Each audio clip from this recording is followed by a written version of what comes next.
Well, good afternoon, everybody. 6 minutes past the hour of 3 o'clock on Super Talk 99.7. I'm Brian Wilson, and welcome to the Friday 13th edition of The Drive. That's right, it's the 13th day of October, and it is also Friday. Hence, Friday the 13th, as aforementioned. That's right. Who knows what evil lurks in the hearts and minds of men? The shadow knows. Well, anyway. That's good. We're I'll tell you what, it is a busy news day. It is a worldwide day of jihad, or as I heard the morning guys this morning, as I was out running errands, say it's bring your AR-15 to work day.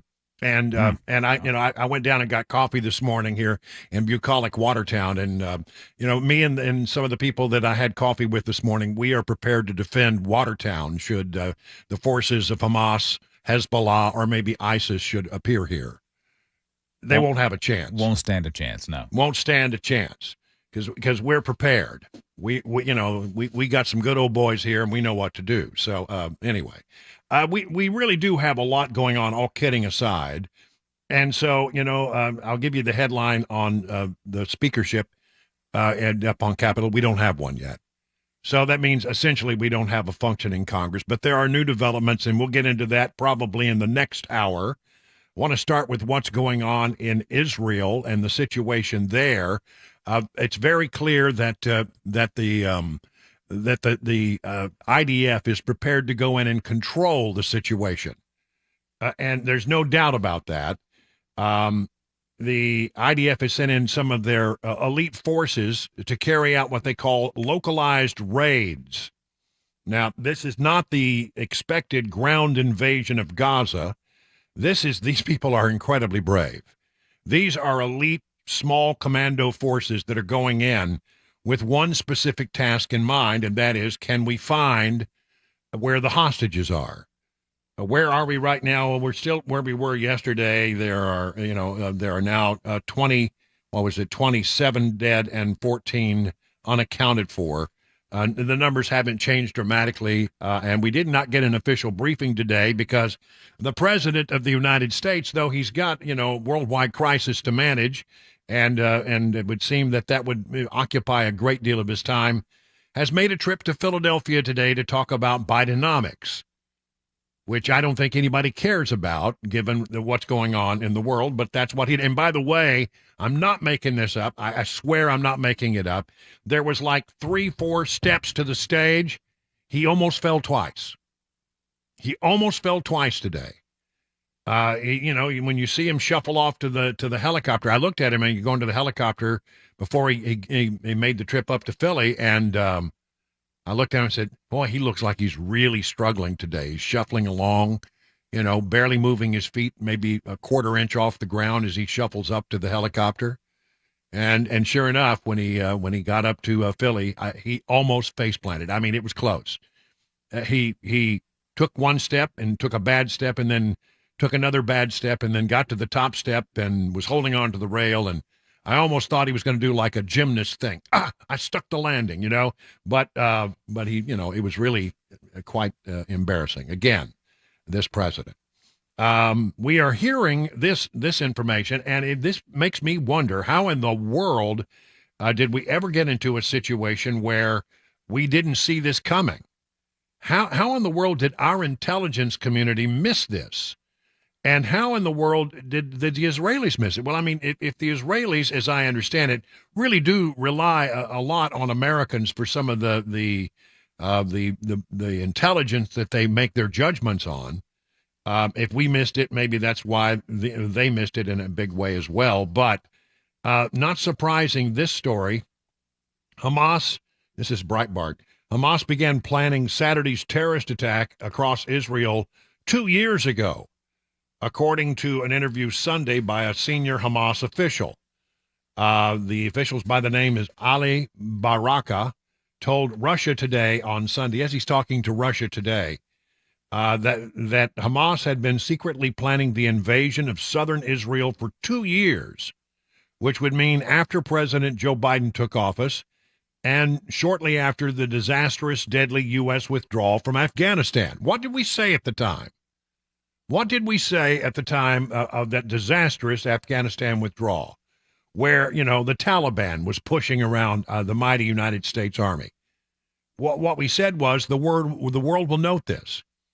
And every time you get a new president, within some few months, it seems, they are tested on the world stage. In this particular case, it was completely self-inflicted as the United States government decided and the Biden administration decided time to withdraw from Afghanistan, even though they'd been told, well, we better be careful how we do this. Nope, get them out now. I know better. I'm Joe Biden. Did you know that I was once the chairman of the Senate Foreign Relations Committee? By gosh, I know what I'm talking about. Get them out now. But, Mr. President, well, it doesn't matter what you want to do. We're going to do this, and we're going to do this now. And it was disastrous. And it was embarrassing. And I think, as I said at the time, and as many people observed, it was Afghanistan that emboldened our enemies. I think that's why, the mess in Afghanistan, I think Vladimir Putin took one look at that and said, well, I think I'll just go right into Ukraine. This is the gang that can't shoot straight. And apparently Hamas, and I would imagine Hezbollah as well, noticed it and began planning. We've been preparing for this for 2 years. We have local factories for everything. We have rockets with the range of 250 kilometers, 160 kilometers, 80, 45, 10 kilometers. We have factories for mortars and their shells. We have factories for manufacturing B-7 and B-10 guns and their shells. We have factories for manufacturing Kalashnikov rifles and their bullets. We have a Russian license to produce Kalashnikov bullets in Gaza. Baraka said Hamas was assisted by Iran, a claim for which the Biden administration says it lacks direct evidence. Well, I don't know. If the guy, one of the senior officials at Hamas says, yeah, Iran helped us, why don't we just kind of take their word for it, huh? I think. Our allies are those that support us with weapons and money. First and foremost, it is Iran that is giving us money and weapons. There is also Hezbollah and the Arab and Islamic people who are standing by us. Baraka also indicated Hamas wanted to carry out a prisoner swap with the U.S., as the Biden administration recently did with Iran, releasing $6 billion and 5 Iranians held hostage in exchange for 5 Americans being held in Iran. There are also prisoners in the U.S. We want them, of course. So they were trying to cut the same kind of deal. Bottom line is they looked at America and they determined that we looked weak, that we did not have resolve to be a player on the world stage here, and that we emboldened our enemies by looking disastrously weak in the withdrawal from Afghanistan. It all started there, and they began planning right away. I think they realized, well, if the Taliban can roll those guys, we can roll them for sure. We can go in and act with impunity. But again, it is shocking, stunning, and amazing that our U.S. intelligence picked up none of this over a 2-year period. How in the world could that possibly have happened? So anyway, there is that. The Israeli forces have entered, as I said, Gaza to carry out what they call localized raids, from FoxNews.com. Infantry forces and tanks entered Gaza Strip on Friday to conduct smaller localized raids. The development comes as the militant group Hezbollah took responsibility for targeting Israeli military posts with small arms fire along the country's northern border with Lebanon, which the Israelis responded with artillery strikes. As you know, more than 1,300 Israelis were killed and thousands more wounded when they Hamas launched a surprise attack on Saturday. It is believed still that as many as 150 people have been taken captive by terrorists held in Gaza, according to Israeli authorities, and that's what these localized troops are doing. They're going in there with small force. Boy, I mean, that's bravery. That's real bravery. I mean, we got the word last night that the Israelis had warned, if you want to get out of Gaza now.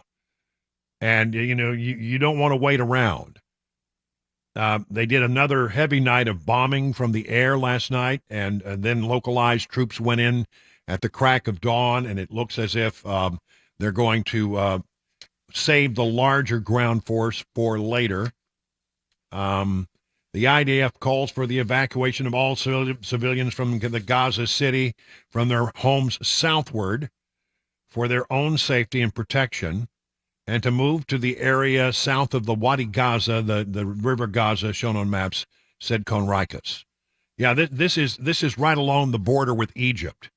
What they said was just get out of town, and if you want to be safe, we're telling you if you go south as far as you can go, right up against the border of Egypt, then you'll be all right.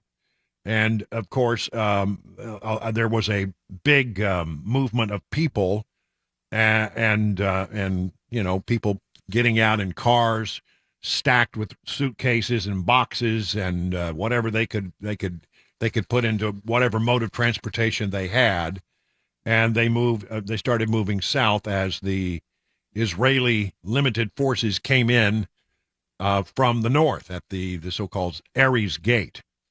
There is you get to the Ares Gate, and there's maybe, I don't know, I'd say it's been a while since I was there, but I think about a 5-mile gap before you start getting into the city of Gaza. And listen, I'm telling you, this is even though the battlefield has been softened by continual pounding airstrikes. I mean, last night it was like every 5 minutes another major explosion from the air coming down on parts of Gaza. And there are areas where I'm not sure that obliteration even really covers it. Some of the damage inside Gaza is, just dust. Where there were buildings before, really just, dust, rock, rubble. Again, the closest word I have in my vocabulary is that those areas were truly just obliterated.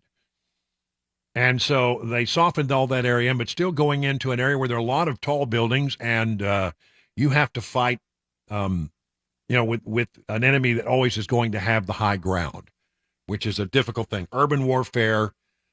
They train for it. They know that they may have to carry it out, and they are really good at it. The Israelis are, but even at being very good at it, it is a high risk operation always. Here's a story from the Wall Street Journal. Gaza residents brace for Israeli offensive after evacuation demand. I don't think it was a demand. I think it was a recommendation, but I think it was one that you should follow. They airdrop flyers all over Gaza City, warning civilians they should move south. They have to do that. You know why? There's no electricity in Gaza. So how are people to get that information? They don't have their TVs. They can't plug in their radios. They have no way of getting that information. So the Israeli military flew over and dropped flyers saying, okay, here's the best we can do. Get out, because we're about to come in. Israeli Air Force says it has targeted about 6,000 bombs in the direction of Hamas inside the Gaza Strip. And they have amassed troops at the southern border near the Ares Gate where they can go in when they deem the time is proper. And they will be completely in control of this battlefield situation. It will be guerrilla warfare, snipers in high locations, and very difficult, but nonetheless, this is what the Israelis train for. They are relentless in their training and relentless in their pursuit of excellence, and they will dominate this situation, and that is, there is little doubt about that. By the way, how are Americans looking at this whole situation? You see on some college campuses there are protests in support of Hamas and the Palestinian cause. Americans back complete eradication of Hamas 3-1. Americans have a message for Israel's plan to eradicate Hamas. Just do it. Despite vocal pockets of opposition in liberal universities and maybe over at MSNBC, voters back Israel's side in the war with Hamas in the Gaza Strip and blame the Palestinians for the horrific crisis by about 5-1. And the latest survey shared with the Washington Examiner, voters backed the call for the complete eradication of Hamas in Gaza by a 3-1 margin, 66% to 19%. That included the majority of every group tested by Rasmussen, the group that did the actual survey of Americans. 21 minutes now past the hour of 3 o'clock.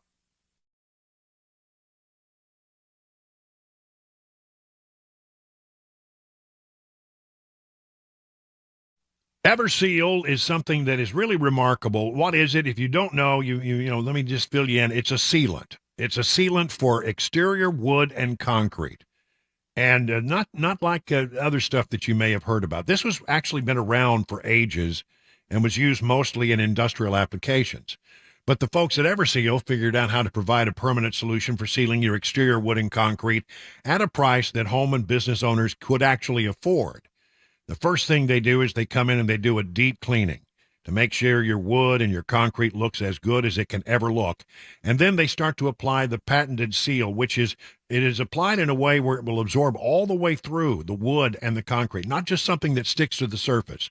And it will become a permanent part of your wood and concrete and will prevent further deterioration for the next 30 to 50 years. Think about all the money you'll save not having to do this year after year after year. Think about all the time that you will save. And, I mean, really, if that doesn't sell you, I don't know what would.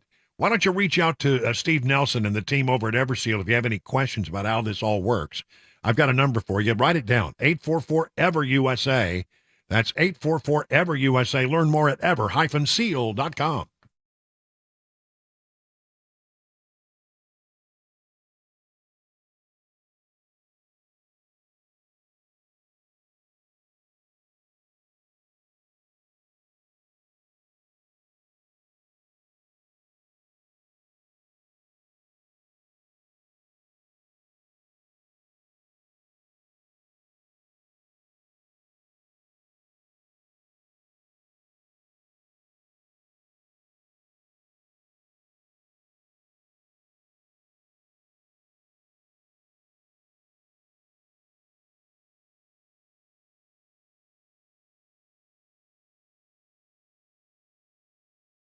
Hey everybody, Dan Mattis with Nashville's Morning News on WTN. I'm here at the Nashville Rescue Mission doing the interviews that I look forward to doing every single year.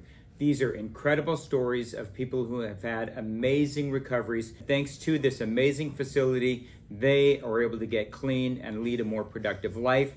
The date of our annual radiothon is going to be Monday, November 20th. Listen in and please donate. You can get more information at 99.7 WTN, including a link to the website for Nashville's Rescue Mission.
Some breaking news. Jim Jordan has just been nominated as Speaker of the House. We'll have that and more coming up 3:30 right here on Super Talk 99.7 WTN.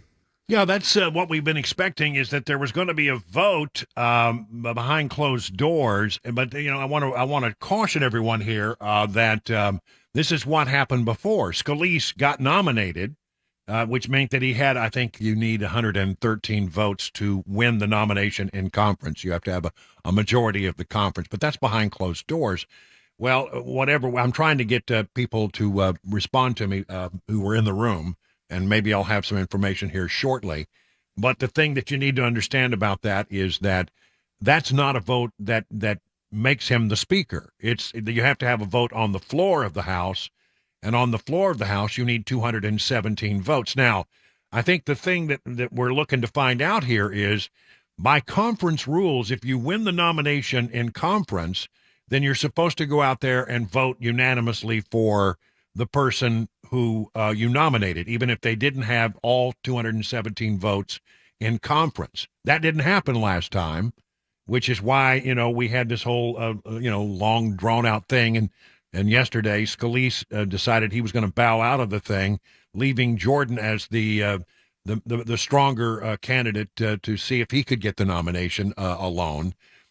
Have we reached a point where the conference has decided that they're going to obey the conference rules? The way I'm reading it here at Hill.com, and again, we're looking to get some information. I'll work the phones during the news with Mac Morey. But Representative Steve Womack of Arkansas told reporters he could not envision this going to the floor this afternoon. He said, I think it would be very risky. Womack cited attendance and concern that the GOP nominee would not have 217 votes. So, we may not see a vote today regarding this. So we'll see, Attendance because they had already left? Maybe entirely possible. I mean, it is Friday, and they normally, and people are frustrated and they're angry. I don't know. So we're not sure whether they will do it. It seems to me that would be a very big embarrassment, to go on the floor and take a vote and then to come up short. So I don't know.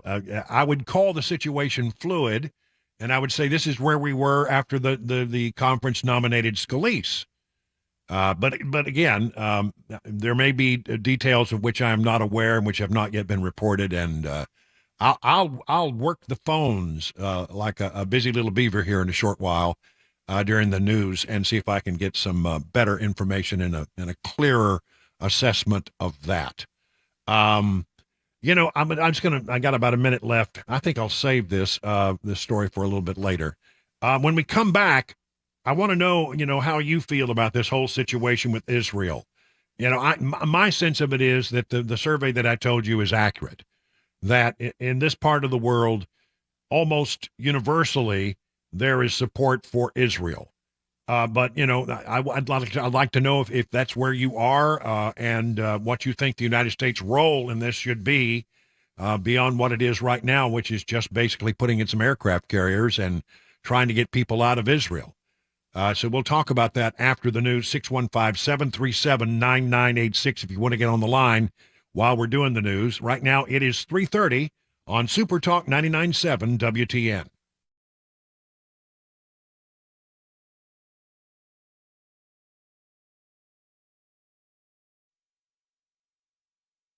3:30, I'm Mac Morey with your top stories. Right now, 75 degrees, a cloudy day that could see some showers later on this evening. Same goes for Saturday, Sunday, even the start of next week and Monday, it looks like. Traffic weather forecast coming up in about 5 minutes.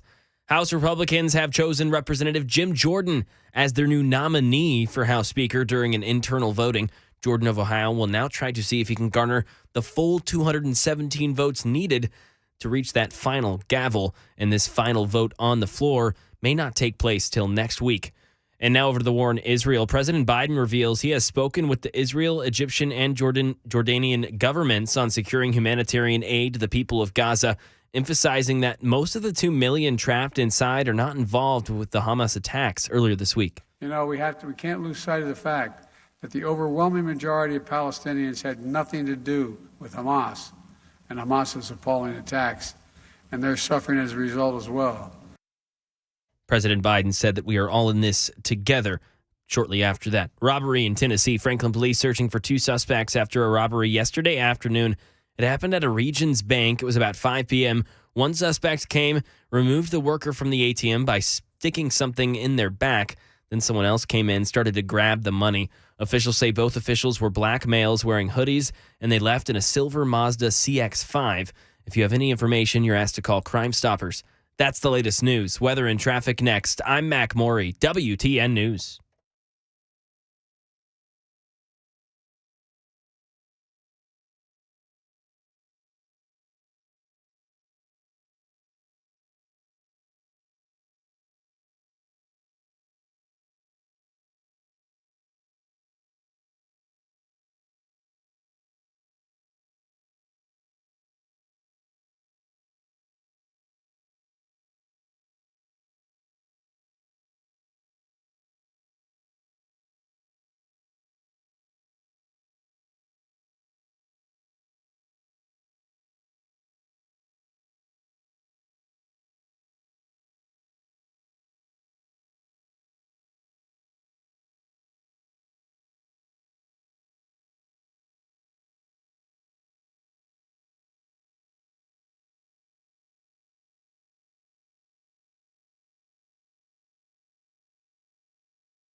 Let me tell you about DT McCall and Sons. It's a great company. They've been in business in Middle Tennessee for more than 100 years. And, honestly, you don't last that long as a company unless you have a reputation for treating people right. And I think that is the reputation here in Middle Tennessee. They deal with you honestly. And I'll give you an example of how that works. If you do business with a big box store and you say, how much is that thing there, that appliance, for example? They're going to tell you what the price is, and you say, well, that's a good price. I'll take that. And then they'll say, okay, do you want it delivered? Yes, of course you want it delivered. Well, that's extra. Do you want it set up? Well, yeah, I want it set up. I don't want to install the thing. Well, that's going to be extra too. And what about the old thing? Do you want it hauled away? Yeah, I have no use for that old appliance. Get rid of it. Well, okay, that's going to be extra too. And then when you find out what the final toll is, you realize, well, that wasn't such a good deal after all. See, they don't play that game with you over at DT McCall's. They give you an honest price, and you'll never pay extra for setup or haul away or delivery. That's just the way. And you won't have to pay an extra penny for the cords and hoses. It's all included, and it'll be a very, very good price. Huge selection of appliances, furniture, whatever it is you need for your house. You can find it at DT McCall's. Learn more about their 5 convenient locations and all the things they can do for you and your home by going to their website, dtmccalls.com.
37 minutes now past the hour at 3 o'clock on Super Talk 99.7. I have a little bit of an update on the situation with the speaker's race. According to sources in the room, yes, he got the nomination in conference. I'm talking here about Jim Jordan, but he is still 20 votes short of 217.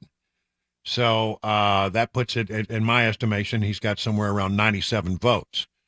And so he does not have the votes he needs to become the Speaker of the House without getting a lot of work done. And so there are about 20 holdouts from the 20 I'm sorry, that'd be 197. That's right, 197. That's where we are. 197 is what he's got. He needs 217, and he's not there.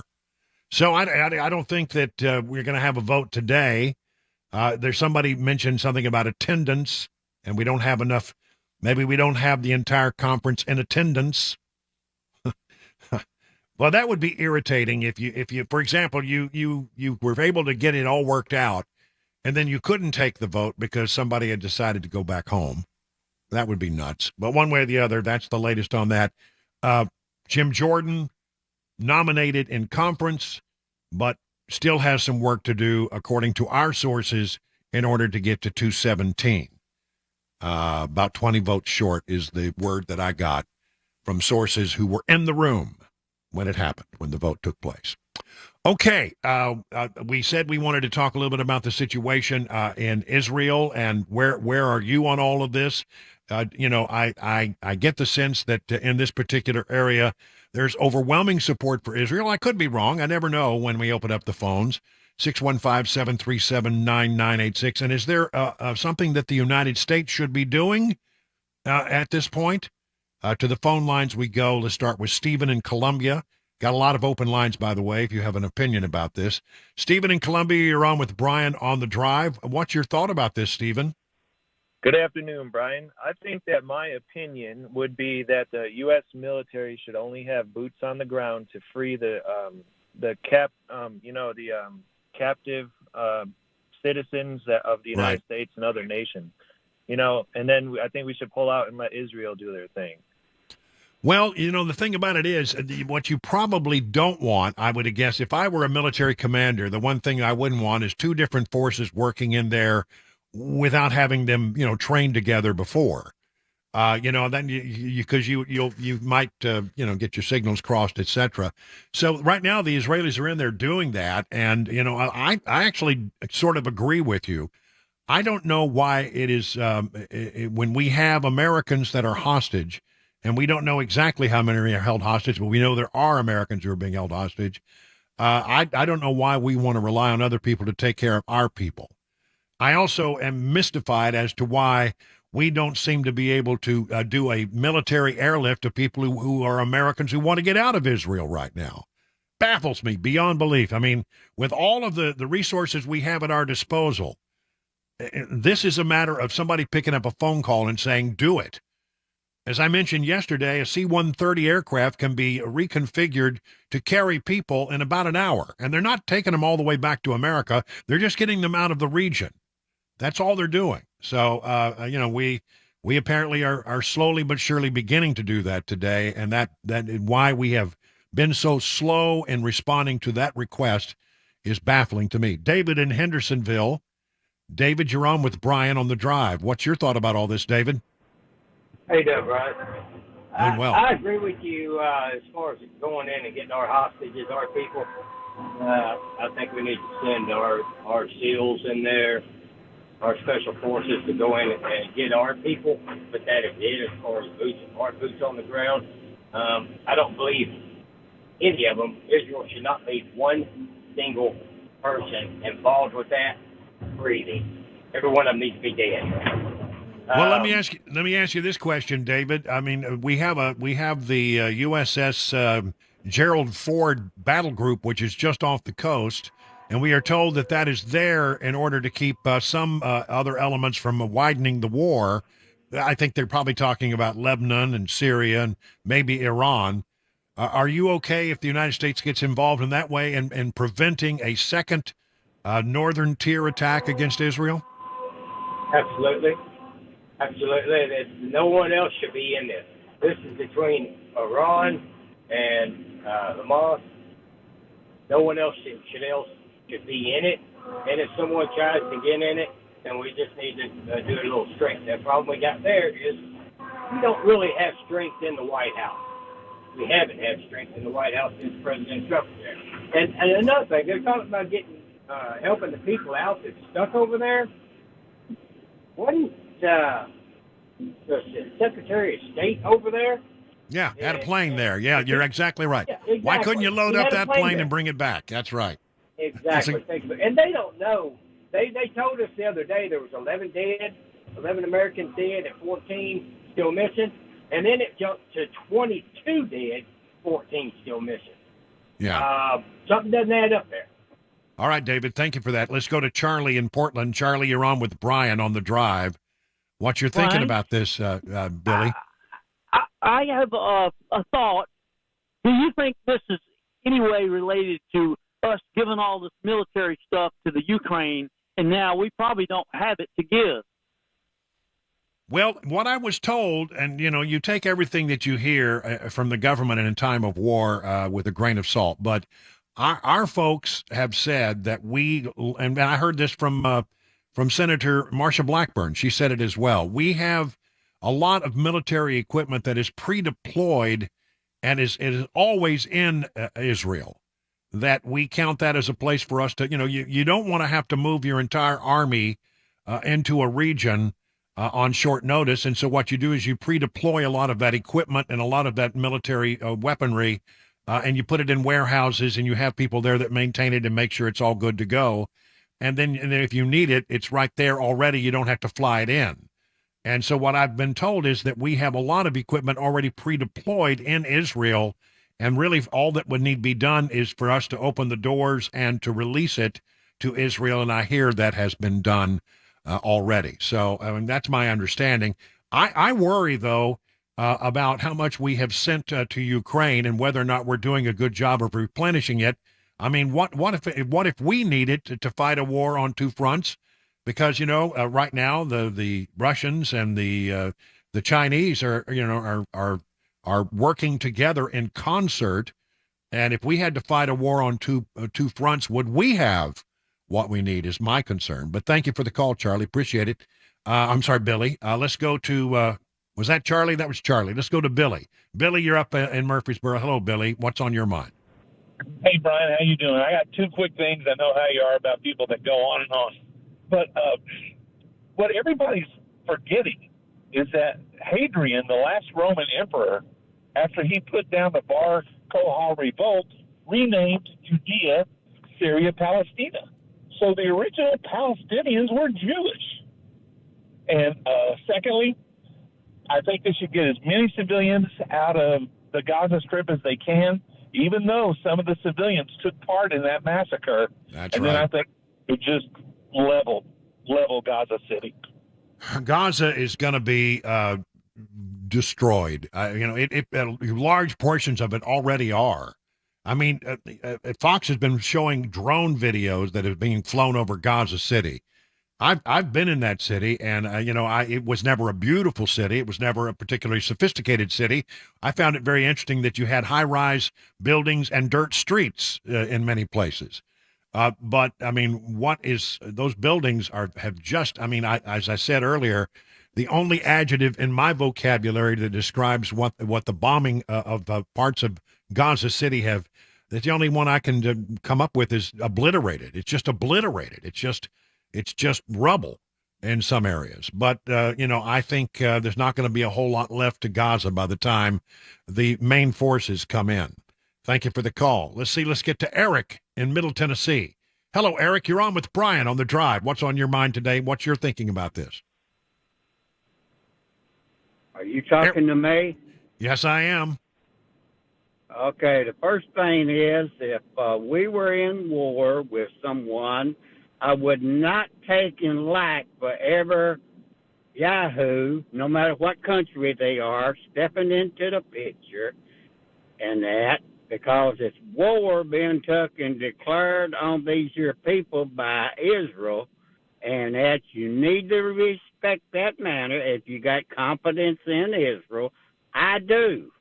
Yeah, I do and too. that. Yeah.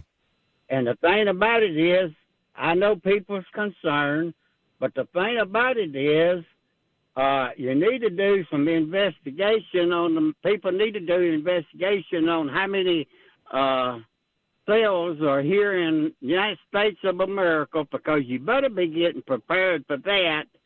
And these are people that's wanting to take your guns.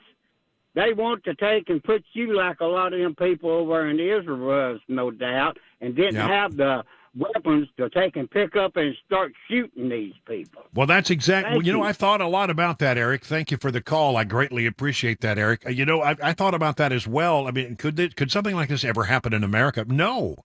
Israel has very tough gun laws. And, you know, I've always said, I never want to be in a position where it's all them and no me, no matter who they are.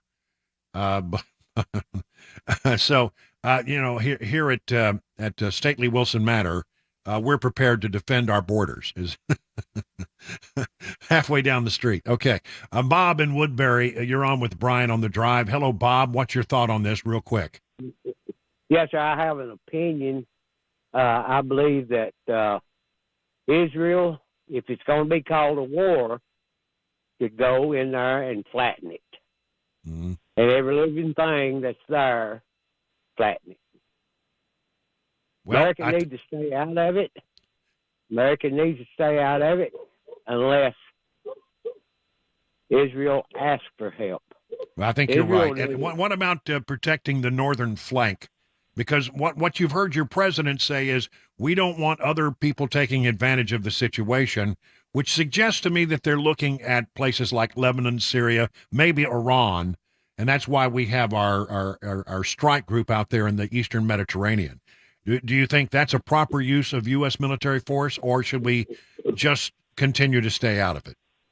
Stay out of it, because nobody has suggested that Israel has got stuff pointed at Iran. Mm-hmm. All right. Okay. Thank you very much for that, Bobby. I really appreciate it. It is now 50 minutes past the hour of 3 o'clock on Super Talk 99.7 WTN.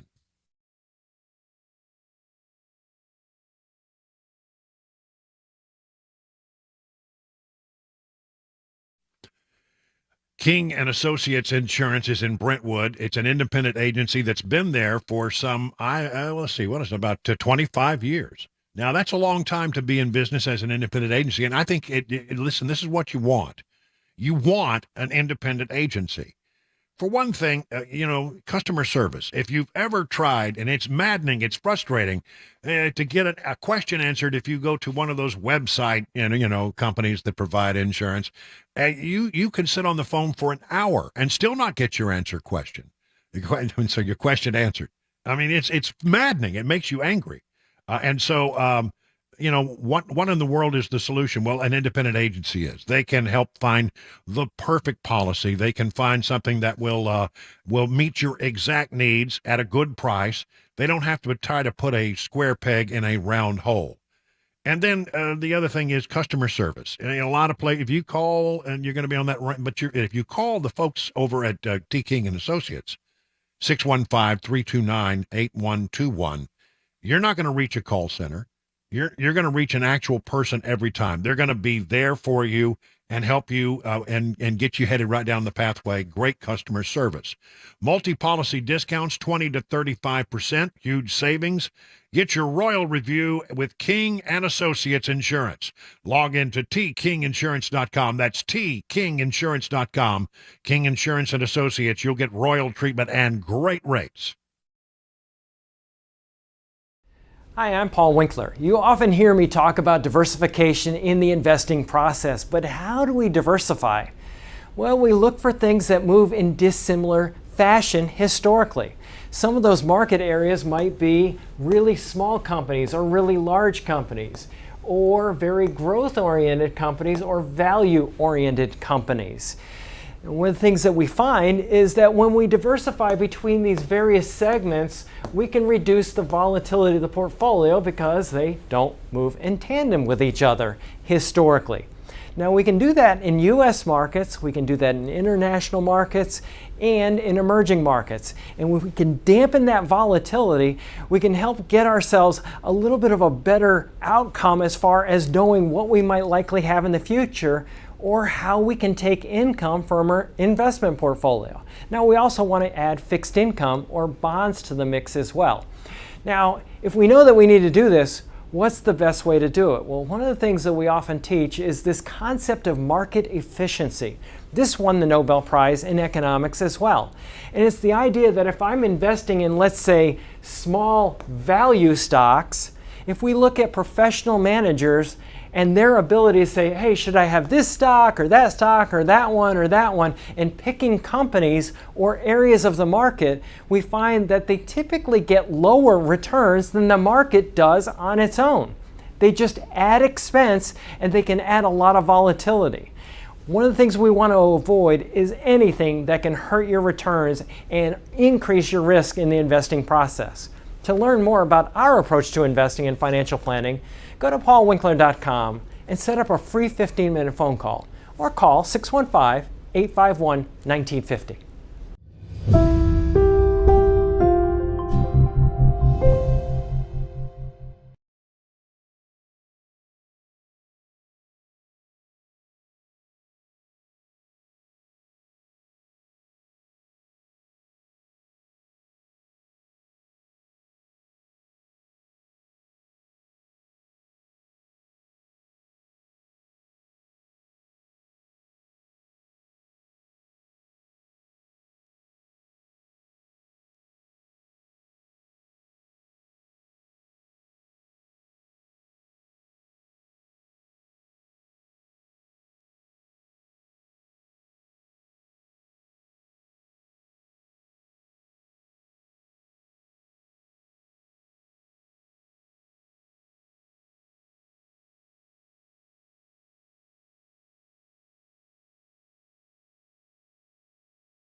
Mass exodus in Gaza, a new nominee for Speaker of the House, and a suspect at large right here in Middle Tennessee. Those stories and more coming up at 4 o'clock. Super Talk 99.7 WTN. Well, a lot of movement on the markets today. The Dow Jones Industrial up 39 points. S&P down 21. The NASDAQ down about 167 points. And you know what? Mixed boards there, but it was a positive week overall. But because of what's going on in the world around us right now, oil prices have jumped nearly 6% today. And gold, listen to this, gold is up $59.70 an ounce. Silver's up 87 cents an ounce. So there you have it. A lot of volatility in the market and uncertainty. And let's check in with Ty Draper to talk about other things going on with our economy right now. Good afternoon, Ty. Hey, Brian, mortgage rates hit a 23-year high last week with 30 years rates averaging at 7.81%. If you couple that with home affordability, a 38-year low, and home prices outpacing wage gains, most home buyers are feeling like they're backed up against a wall. And consequently, the University of Michigan released their October gauge of consumer sentiment, which posted at lowest level since May. And according to that report, American expectations on the overall inflation rate rose from 3.2 to 3.8. That's important because Fed officials believe that if the consumer's inflation expectations are high, it will be easier for firms to maintain and raise prices.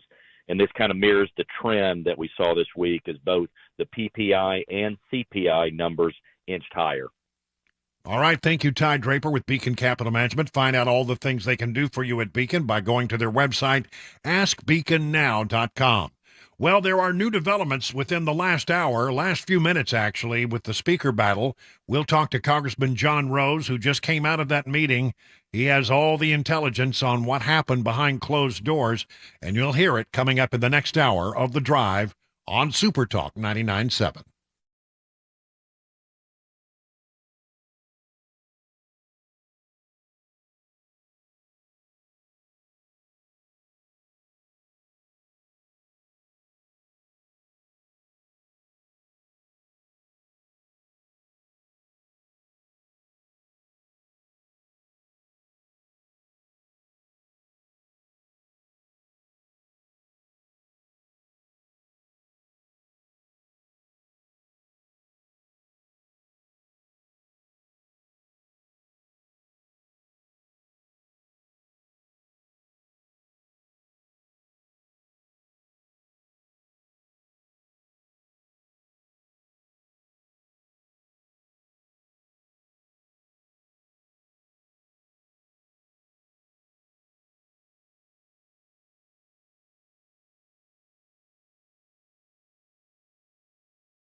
.401, I'm Mac Maury with your top story. 75 degrees, a cloudy day in the mid-state, and could see some rainy days. Even tonight could get a little wet. Chances for showers both Saturday and Sunday, day and night. Complete weather and traffic report in 5 minutes.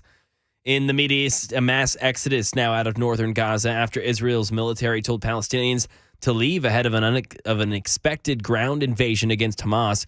following its attack on the country last week. Michelle Franzen with the latest.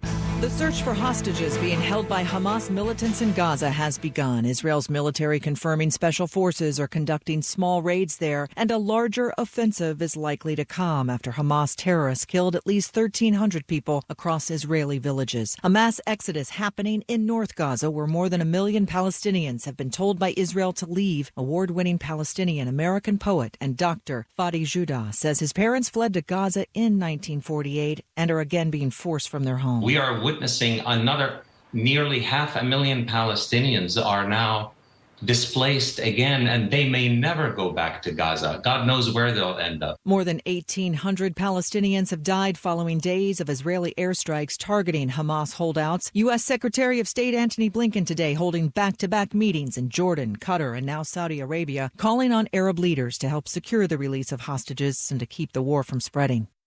And Israel's military said Hamas attack and ongoing rocket fire had killed more than 1,300 people as of today. At least 27 Americans known to be among those dead.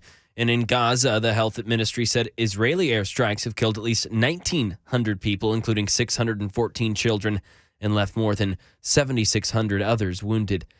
And right now, over to the nation's capital, House Republicans voting on a nominee speaker right now. Jay O'Brien. The question becomes twofold. One, how much support does Jim Jordan get? He got 99 votes when he ran against Steve Scalise and lost in Tuesday, so it remains to be seen if he can get the majority of the conference, but it's expected that he can. And then the question becomes, if Jordan wins, do they schedule a vote today, or does he have the same problem that Steve Scalise did, which is a handful of Republicans opposing him?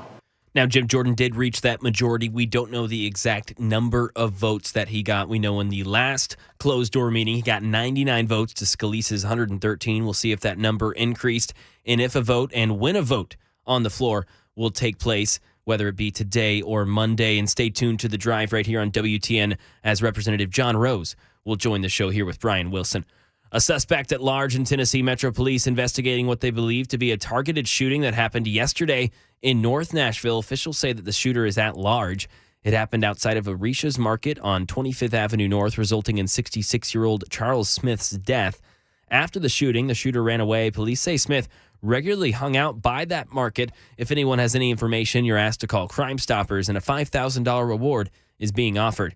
That's the latest news. Traffic and weather on the way. I'm Mac Morey, WTN News.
Well, good afternoon, everybody. 7 minutes past the hour of 4 o'clock on Super Talk 99.7 on this 13th day of October.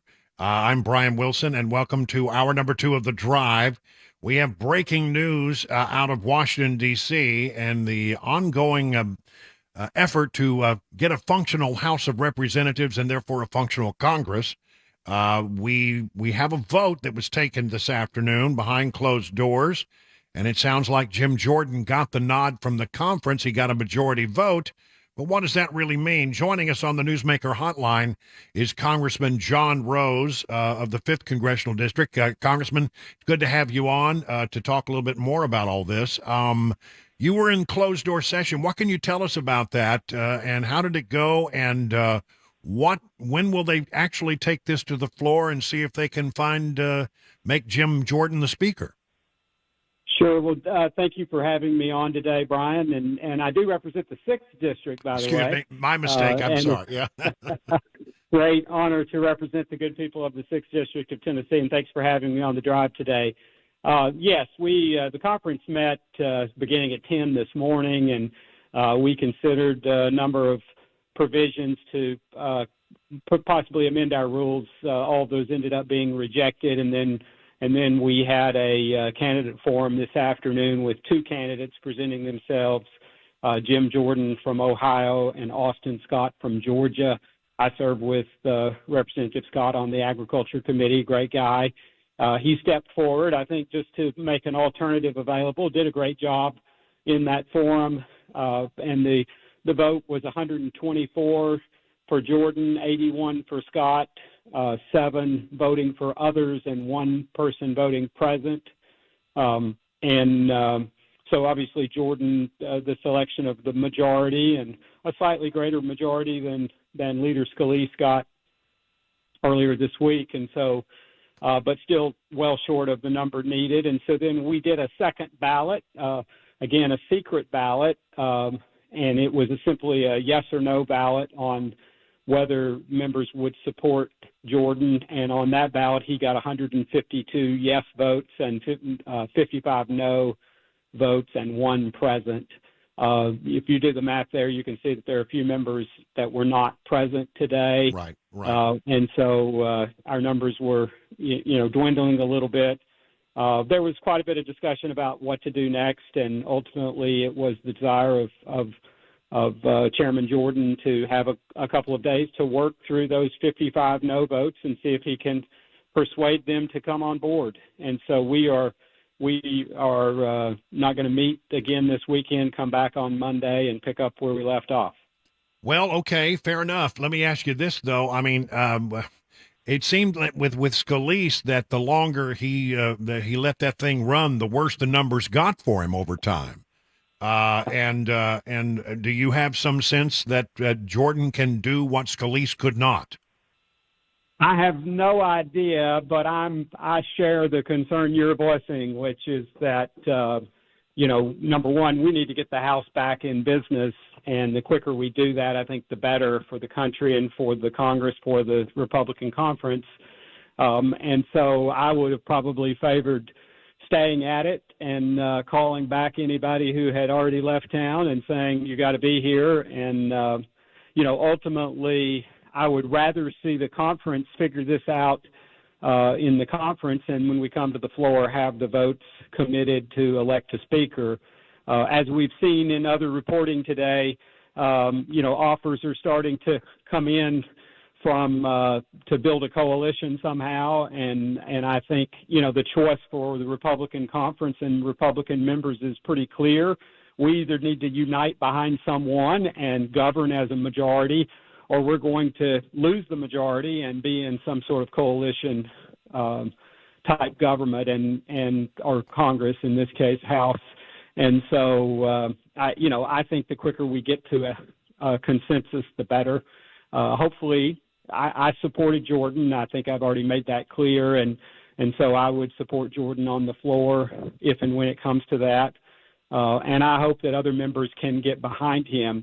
On the other hand, I'm a big believer in the rules and following the rules and the rule of the majority. And so I understand why some members are upset that Leader Scalise had the majority and was not afforded the support of the conference. And so that may be something that it's very difficult for some people to get beyond. Well, there were, as you said, a number of people who weren't in the room, so these may not be the final totals where people really are at the moment, I guess. I think that's right, but obviously 55 is, you need all but 4 or 5 of those folks on board and everyone who's not here. So, there's a big hill to climb. It's not quite as steep a hill as Leader Scalise faced, but it's still a steep hill nonetheless.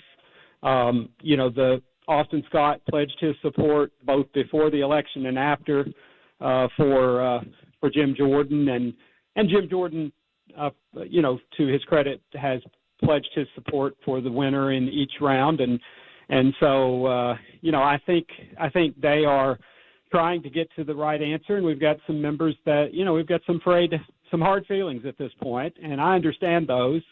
But I also understand that the American people gave us a majority and they expect us to use it, and they don't want us to squander it. And I think we had put it to good use. We have accomplished a lot, as we've said before on the show. We're 72% ahead of the Senate, despite the fact that we've faced this hurdle. And so we just need to get back to work and keep putting bills across the finish line and sending them over to the Senate, and hopefully eventually they'll wake up and start passing them. Well, okay, now let's just plan this out a little bit. Let's say for a moment, let's just assume for a moment, although it's not clear that this will happen, let's say for a moment that Jordan was able to get 270 votes cobbled together, and you go in, I guess it wouldn't happen any sooner than, Tuesday? I think that's probably the most likely that it would be Tuesday, possibly Monday night. All right, so you have a Monday night or a Tuesday vote, and he gets across the goal line. He is just as susceptible as McCarthy was, unless you change the rule with regard to vacating the chair, because any one member who gets irritated with Jordan can do the same thing to Jordan that was done to McCarthy. That's absolutely true, Brian, and that point has been made repeatedly in the conference, and I think virtually the vast majority of the conference would like to change that. The truth is that's a House rule, so we have to get to the House. We have to get the House back functioning before we can even address that. Incidentally, it is the rule of the conference that it takes the majority of the conference to vacate the chair, and so that rule's already been violated. And we face this specter of a slim majority. So what do you do? How do you punish someone when you need them to win, and that's the specter we face. But wow. But there's some of us that are disciplinarians that ultimately believe, you may just have to bite that bullet. All right. Well, it's an interesting new development. Very quickly, do you have any thoughts on what you have seen with regard to what's happening in the Middle East right now, specifically Israel and the attacks by Hamas, and now we have the Israeli military going into Gaza in at least now a limited way? Well, I certainly support Israel's right to defend itself, and I think they need to take the actions. They're in the best position to understand what they need to do. They've had to deal with these problems in the past, certainly never a horrific attack of the magnitude of this one, but I fully support them in the decisions that they make about moving forward. I've been disappointed to see that the administration seems to be wanting them to hold back. I think we should support them in the decision they make in the best interest of their national security. That's what we would do, and that's what they deserve to do. All right. Congressman John Rose of the 6th Congressional District of Tennessee. I will never make that mistake again, I promise you. Thank you so much for joining us on the drive. Greatly appreciate it. And I understand you're headed to the airport now. There's no more dangerous place on a Friday afternoon than the road between the Capitol Hill and Reagan National Airport. So that's safe right. travels. That's right.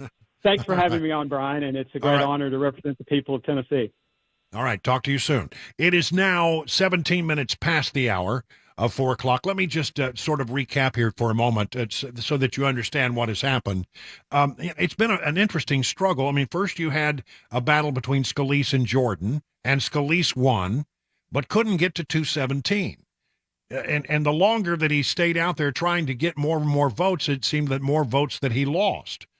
And finally, it was last night, just about the time we went off the air, that he decided that he would withdraw his name. So then you had another guy by the name of Scott get in there, and he decides he's going to run, and it will be between him and Jordan. Jordan wins the first battle, and then they take another up or down vote. Would you support Jordan for Speaker? And he got 152 votes, but 55 no's.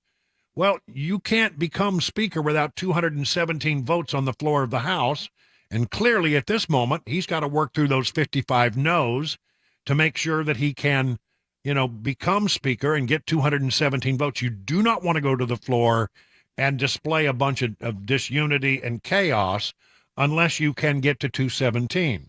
So he's asked for a few days to work through those numbers to see if they can get to 217. Congress has been told to go home, return late on Monday.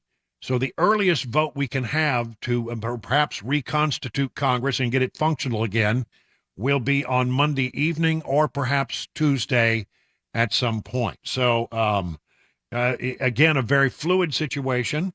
Jordan is the guy with the juice now, but does he have enough juice to get to 217 is the big question. And that's a very big hurdle because, they're only about 221 members of the Republican caucus. And you've got to get 217 of them to become Speaker. That's a really, really heavy lift for anyone, and there are still some people out there who have some pretty hard feelings about the way this whole thing has gone down. So I'm not sure we're going to get there, but we'll continue to watch it through the course of today and the weekend and see if, in fact, Jim Jordan becomes the next Speaker of the House of Representatives.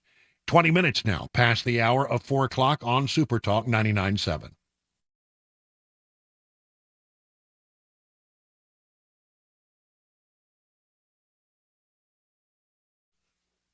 Okay, let me tell you about the folks over at Legend Steakhouse. Good people who make a great steak. If you're going home right now, you think, man, I'd love to have one of those Johnny Fleeman steaks over at Legend Steakhouse. Well, that's great.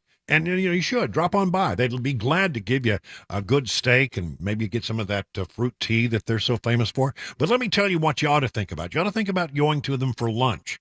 That's right. Lunch is what you want. In the middle of the day, you can get good home cooking. A meat and two situation. The meats, here we go. Fried pork chops, Smoky Mountain meatloaf, fried catfish, slow-cooked pot roast with gravy. And then when the sides, it's really all about the sides. And then at one of these things, 14 vegetables and casseroles to choose from, broccoli casseroles, turnip greens, bourbon glazed apples, fried green tomatoes. Really, we're talking about home-cooked food like your mama used to make.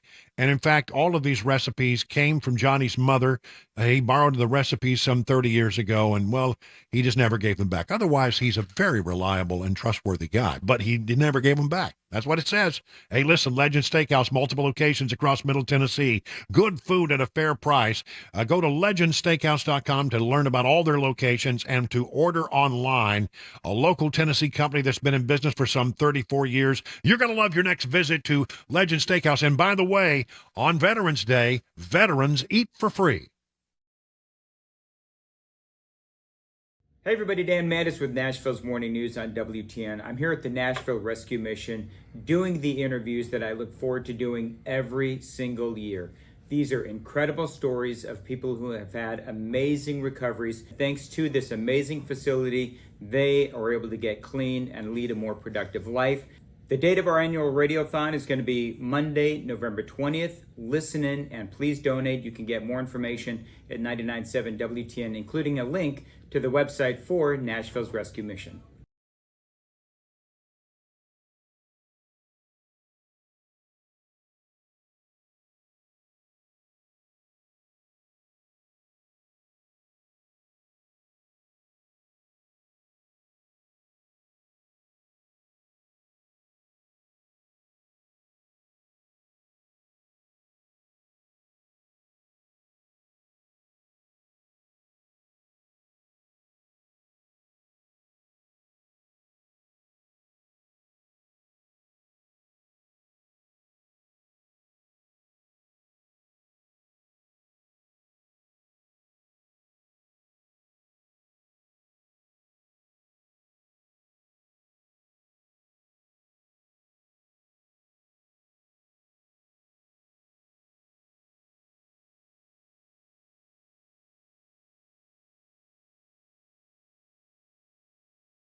A new nominee for House Speaker has now been chosen by House Republicans, but we won't find a final floor vote today.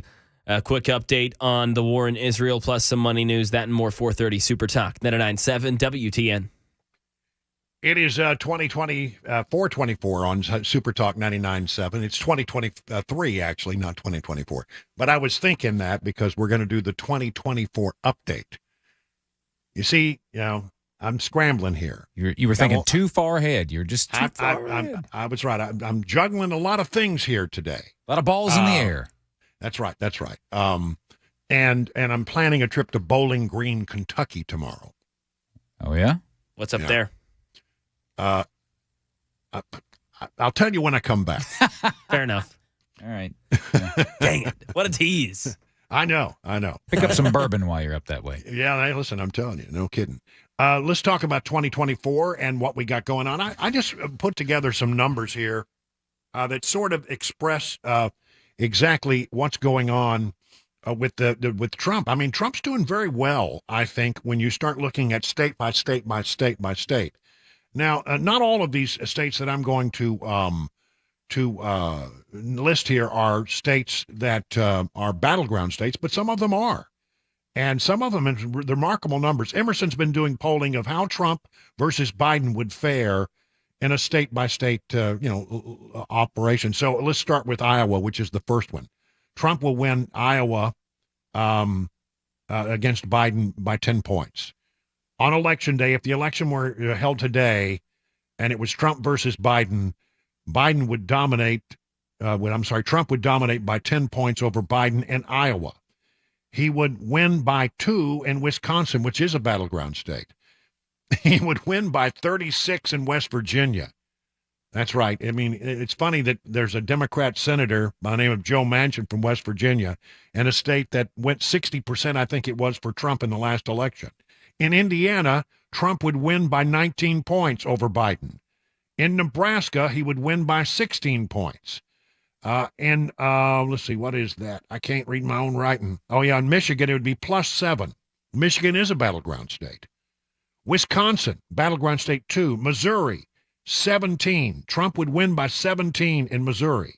In Kansas, Trump would win by 16. In Pennsylvania, which is the swingiest of all the swing states, right now the polling shows from Emerson that Trump would win in Pennsylvania by 12 points. If that is true, that is huge. I mean, really huge. And then Idaho, Trump would win by 29 points.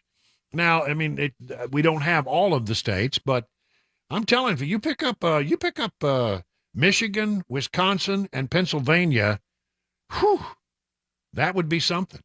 That would be something. So, I mean, that's the way it feels right now when you look at the numbers.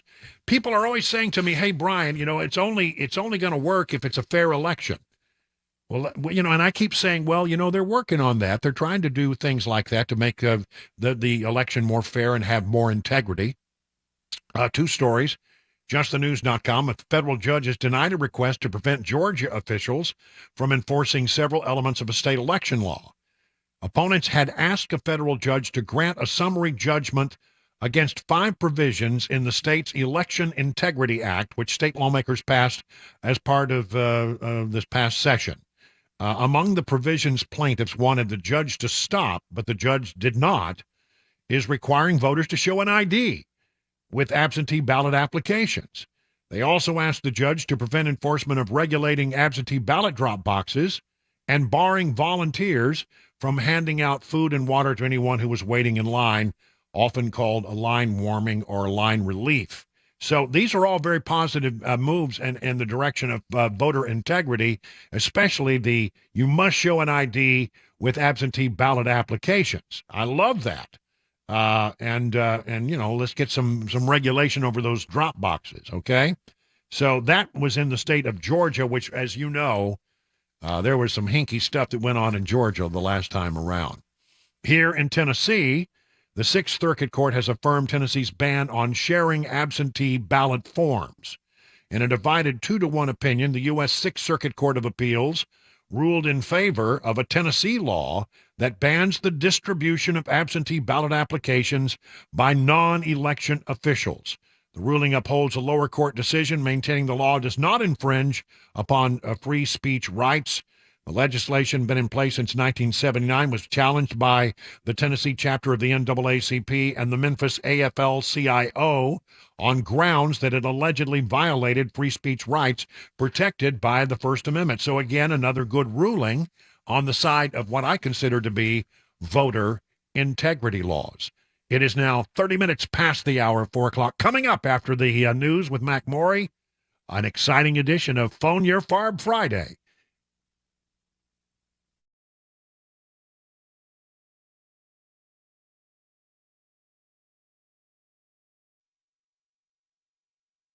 .30, I'm Mac Maury with your top stories. Right now, 74 degrees in the mid-state.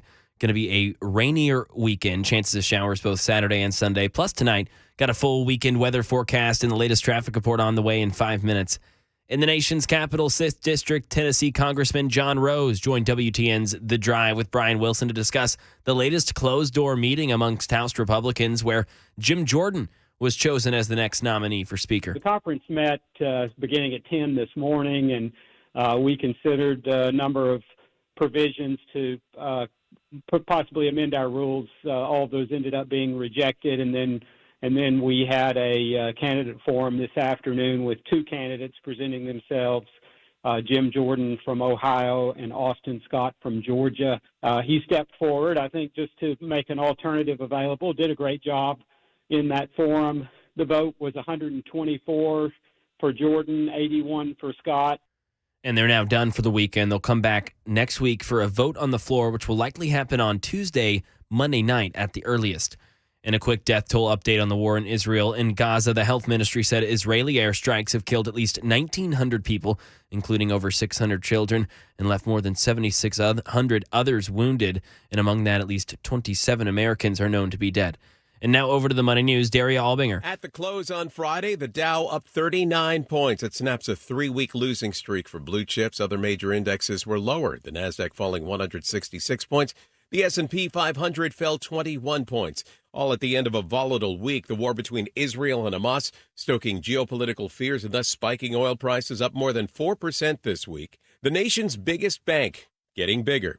Thanks to higher interest rates, J.P. Morgan announcing its third quarter profit soared 35% from last year. But CEO Jamie Dimon isn't quite popping the cork, saying in a statement that the current state of world affairs and economic instability present what he calls the most dangerous time the world has seen in decades. Xbox maker Microsoft completing a nearly $70 billion acquisition of video game studio Activision Blizzard. The deal adds to Microsoft's portfolio some of the most popular games in the industry, including Call of Duty, Diablo, and Overwatch. And that is the latest news, traffic, and weather on the way. I'm Mac Maury, WTN News.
Busy bee when you need heat or cold AC. And man, I'm telling you right now, this time of year, you need both. You need a little bit of heater action in the evenings and the overnights. And, you need that air conditioner by the time you get to mid-afternoon.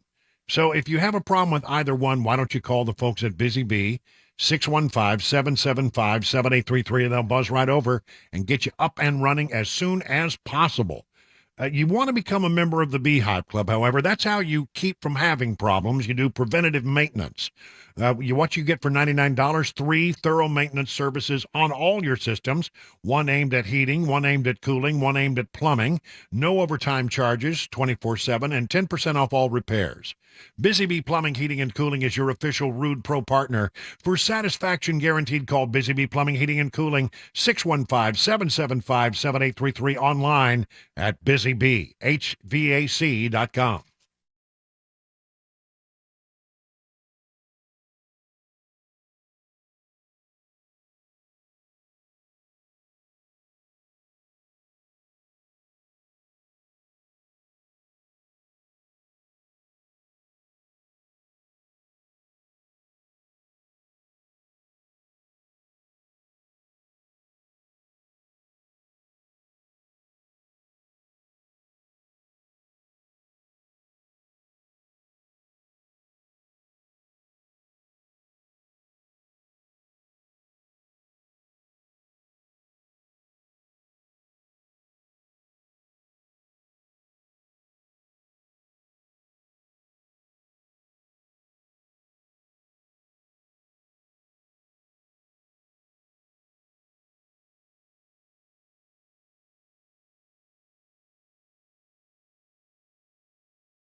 .437 on Super Talk 99.7. I'm Brian Wilson, your friend and radio buddy on a Friday, October 13th.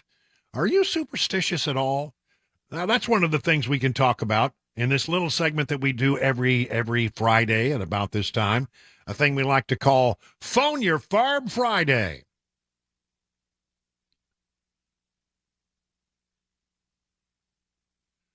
That's right. We want to know what's on your mind. Here's the number, 615-737-9986. This is your opportunity to climb up on our 100,000-watt soapbox and express yourself within boundaries. It is a family show. So if you have a bee in your bonnet, if you have a burr in your saddle, if you have a bug in a place where really we hope you never, ever have a bug, just get on the line, 615-737-9986. Let's get those lines filled up on this Friday, October 13th. Let's find out what's on your mind.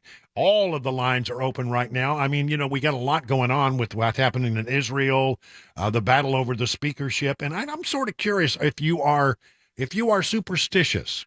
And I'll tell a story here in just a moment while we're waiting for the phone lines to, get all in order. Chris is taking your calls right now at 615-737-9986. I mean, what I one time as a TV reporter took a camera down to the mall and put a gigantic ladder in front of an exit, and then sat back over in a ways where you couldn't see the camera, and just filmed and see whether or not people would go underneath the ladder to get out of the building. Now, there was another way for them to get out, but they had to stop what they were doing and go in and take a manual door and exit the building. And it was so surprising to me that I'd say about 85% of those were doing everything they can to avoid having to go underneath that ladder, because some people think, walking under a ladder is bad luck. And it was very interesting. I think today it would be different, because I think people would have their heads in the phone and they wouldn't be looking, very closely at what was going on around them. But back then, people would literally stop and look up and then back up and then go a different way, so they didn't have to go underneath the ladder. So I think people are sort of superstitious. By the way, we did this on a Friday the 13th, so maybe that was already in their mind. I don't know. But, I'm just curious. Are you superstitious or not? I'm not so much superstitious there's only one real weird superstition I have, and one little tradition that I have in that regard, and that is when I get on a plane, I always tap the aircraft before I go through the door. I don't know why, but I won't get on a plane without doing that. I don't know. It doesn't mean anything. It's just something that I started years ago, and I can't get on a plane without tapping the plane as if, good girl, get me there, would you? All right, to the phone lines we go. Let's go to Jay in Gallatin. Jay, good afternoon. You're on with Brian on the Drive. What's on your mind today, Jay? First of all, I love your show. And I was watching the news last night, and a comment was made about Biden is going to charge those poor people that he's bringing home on charter planes. I thought that was pretty petty. Yeah, it seems, what I don't understand is why we have to wait for charter aircraft when we got hangars and hangars and hangars and hangars full of aircraft that we could send over there. We have aircraft that is designed to do one thing: move people around. And why couldn't we have done that? And all that would have taken is the commander-in-chief picking up the phone and say, get people out of Israel, whatever it takes, use whatever aircraft you have my full authority to do that. And that would have been it. That would have been all it. This man doesn't think like that. He's not a leader. And so, we wasted several days of getting people who really wanted to get out from getting out, because we were waiting to somehow charter some aircraft and work out all the logistics of that. When time is of essence, you don't want to sit around and wait 3 or 4 days for somebody to come get you. If you're an American and you need to get out of some place because the situation is dangerous, you desire to get out, that ought to be all that need be said. And the United States should respond to that, and it wouldn't have been any trouble at all for them to have done that if they had just done it. But thank you for that, Jay. I agree. Seems kind of petty. We got a lot of phone lines still open, 615-737-9986. Ron, out on the road. Ron, you're on with Brian on the Drive. Tell me what's going on in your mind today. What's going on in your world today, Ron? Hey, Brian, I'm driving through Walktown right now. Just waved at you. Oh, well, hey, okay, I'm waving back. Okay, so I've driven a truck for over 32 years, most of us an owner-operator. Under Biden's America, the trucking industry has been decimated. Guys have just fallen like flies now out of the industry. Rates it's been a race to the bottom. The one thing I want to reiterate here is what we need in the trucking industry, just like we have in the real estate industry, is full financial transparency in every transaction that occurs in the trucking industry. That doesn't exist in reality. But if we had full financial transparency, I think it would be a lot better for us owner-operators out here. All right. Listen, all right, man. Thank you so much. I appreciate it. We appreciate it. Keep on trucking. By the way, are you still there, Ron? Yeah.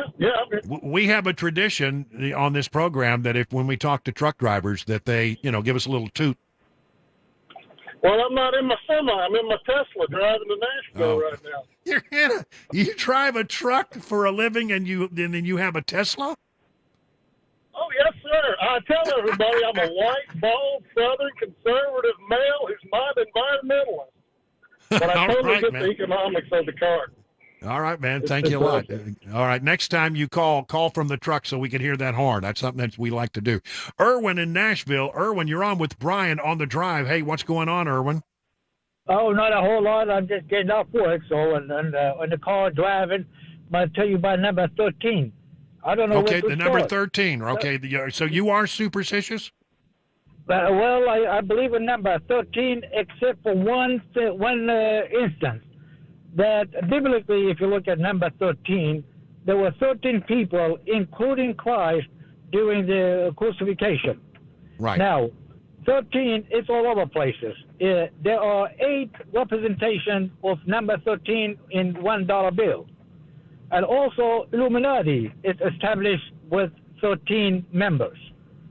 And 13 is my favorite number. And if I go to a gas station, I'm going to have to wait for the pump number 13.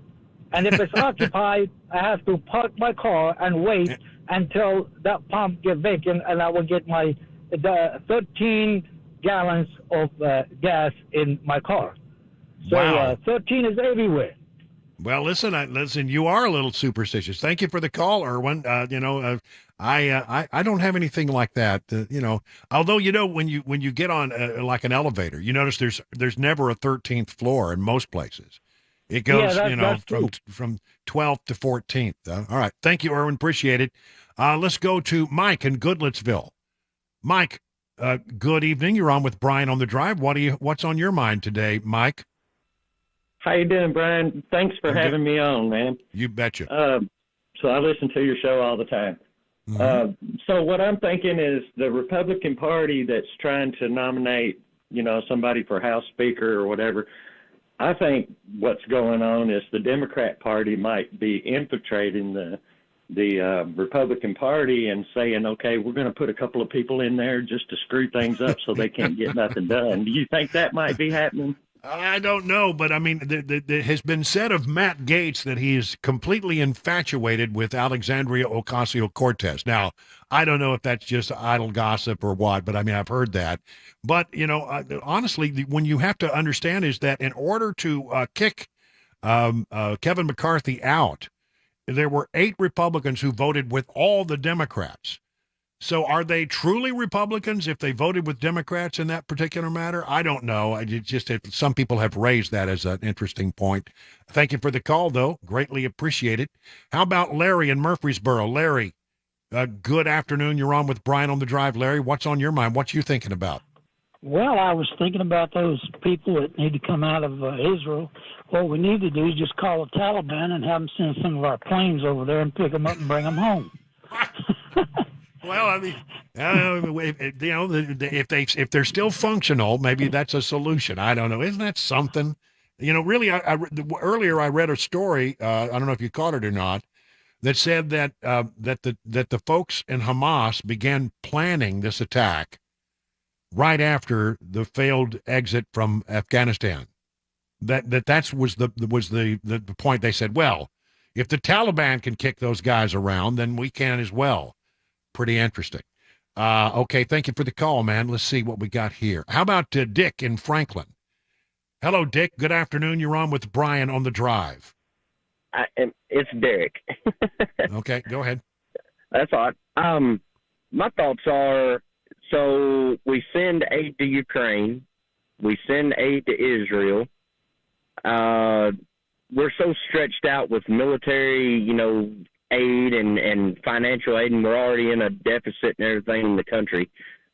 Do you think this is a move from China to say, hey, if we get United States stretched out so much, we can move on into Taiwan and start trying to make our move there? You know what, Nick? I worry about this, that we have sent so much equipment and are focused so deeply on helping the folks in Ukraine with our intelligence that apparently we missed what was going to happen in the Middle East. And I worry if we're able to keep a good eye on what's going on with China and Russia. I also worry about the Chinese all the time because they are the kind of country that would take advantage of a situation. We're tied up on the world stage doing this, that, and the other, and they just have their way with Taiwan. I worry a lot about China. I don't trust them as far as I can throw them. And which, I don't know how you throw a country, but I don't trust them. All right. Thank you for that. Greatly appreciate it. Let's see. Got time for one more. Bert, out on the road. Hello, Bert. You're on with Brian on the Drive. Hey, thank you, Brian. Hey, this is a little different here. We went to the Crater of Diamonds National Park and State Park in Murfreesboro, Arkansas. Hunting diamonds. It's like walking across a plowed field, and people were out there like me, an idiot, trying to find a diamond. That is the most ridiculous thing I've ever seen, hunting diamonds. And it's a curiosity. 20 miles to the west of Murfreesboro, there is a Nashville, Arkansas. I didn't know that. Did you? Well, hold it. The question is, did you find any diamonds? No, sir. We found 3 pieces of jasper, but people were there, and you shake them in the little screens. We stayed in a bed and breakfast, which had the breakfast was Pop-Tarts. I wasn't impressed there. and Cheerios, and they were a cheaper cut of Cheerios. But the room was nice. But Bert, it sounds like maybe I need to, this story needs to be told by your wife, apparently. Oh, she's right here. She can talk. Oh, she's the only difference in her and the radio. You can turn the radio off. Wow. All right. Well, it's going to be a long night for Bert this evening. Thank you so much, Bert, for that call. Good luck. I hope your evening goes well. It is now 51 minutes past the hour of 4 o'clock on Super Talk 99.7.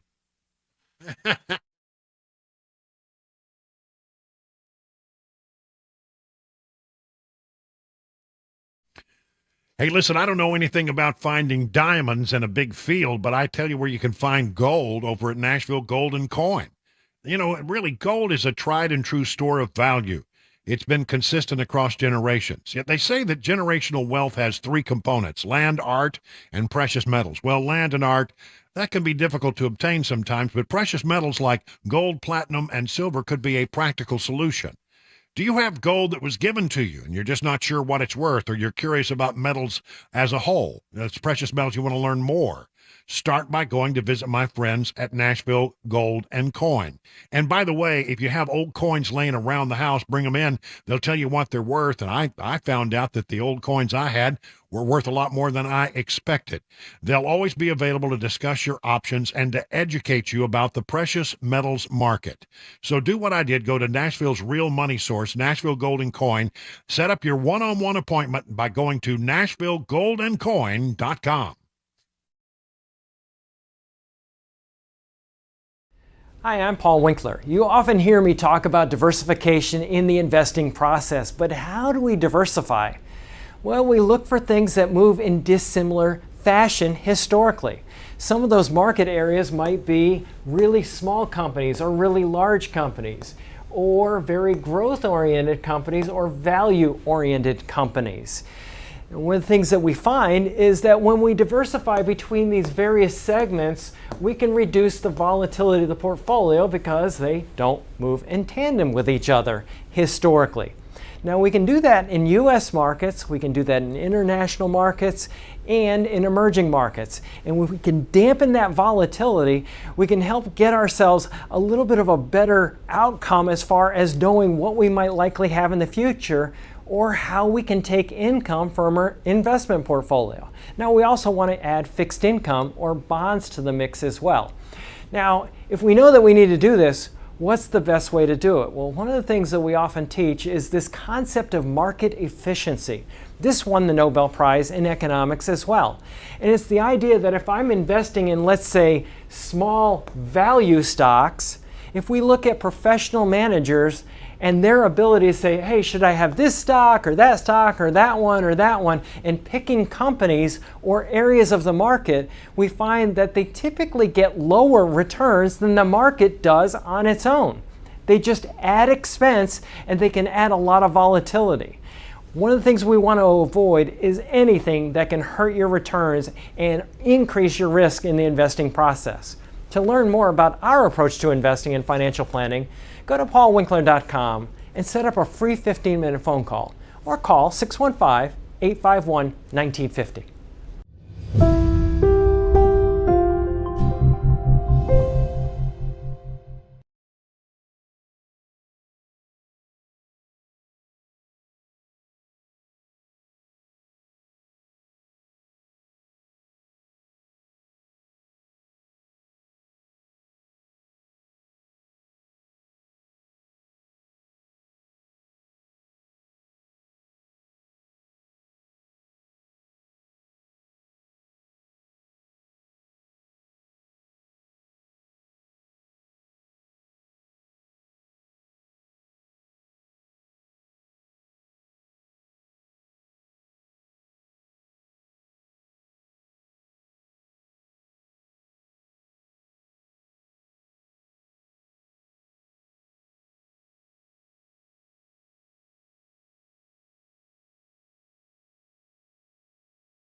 5 o'clock, I'm Mac Maury with your top stories. Right now, 74 degrees in Nashville and expecting some rainy weather here tonight into Saturday and some even Sunday chances of showers.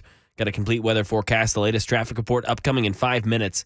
In the Mideast, a mass exodus now out of northeast Gaza after Israel's military told Palestinians to leave ahead of an expected ground invasion against Hamas following its attack on the country last week. Chuck Sievertson. Israeli military forces are conducting mini raids in Gaza, searching for the hostages, including Americans taken by Hamas fighters. Israel also telling more than 1 million Palestinians in North Gaza to get out. ABC News senior White House correspondent Selena Wang. We know that the White House has been pushing for a safe passage for civilians, and we heard the president and the White House, they have been emphasizing they are aggressively working with their Israeli counterparts, their other partners in the region to try and get this to happen. However, as far as the White House has told us lately, there is no status update on that safe passage out.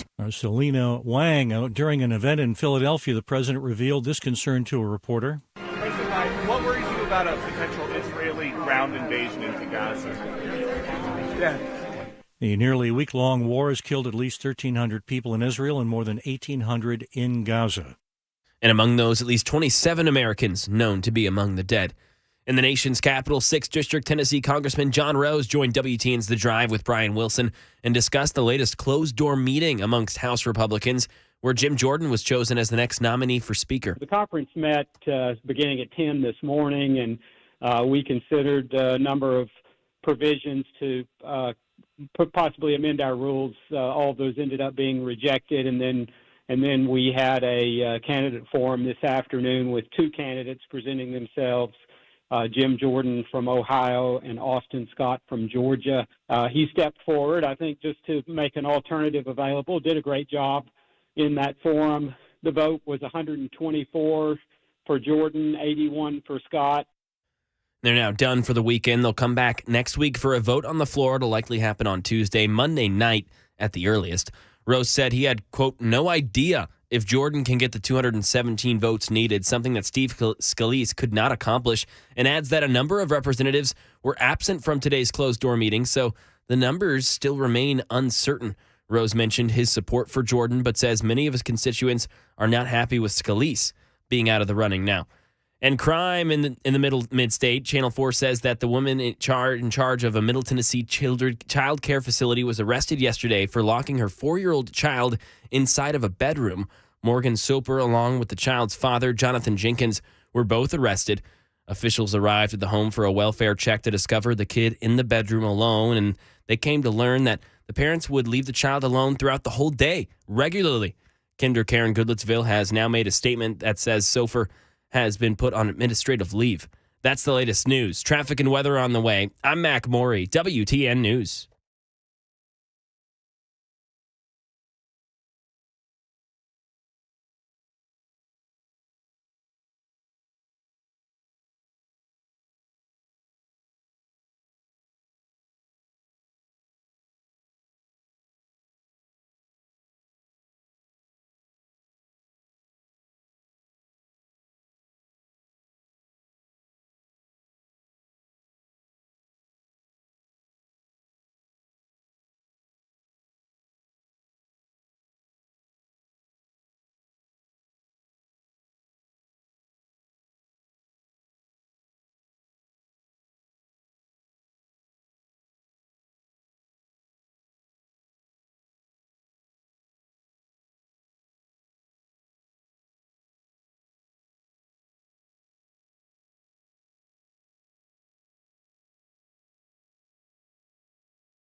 Good afternoon, everybody. It is 6 minutes past the hour of 5 o'clock on Super Talk 99.7. That means it's that is the Drive at 5, where we bring you news and information while we try to get you home safely. Make sure you have all the information you need to know about what's going on in the world around you, the important stuff you care about, and maybe occasionally, like last hour, during our Fone Ur Farb Friday segment, we get a good chuckle. That guy was a hoot, wasn't he? Talking about his wife. Well, I mentioned his wife because, he was telling the story, and I don't know how it is in your household, but the wife kept telling him, what to say.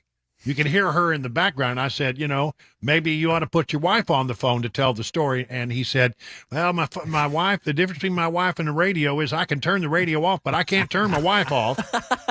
And I went, wow, it's going to be a long night for that guy tonight. I mean, anyway, he's going to be getting cold cuts for dinner, that's for sure. You have to go get you some bologna, son. I'm not cooking you dinner. This month is going to be the longest weekend he ever spent, or vice versa, or whatever. That was pretty good. Oh, my gosh.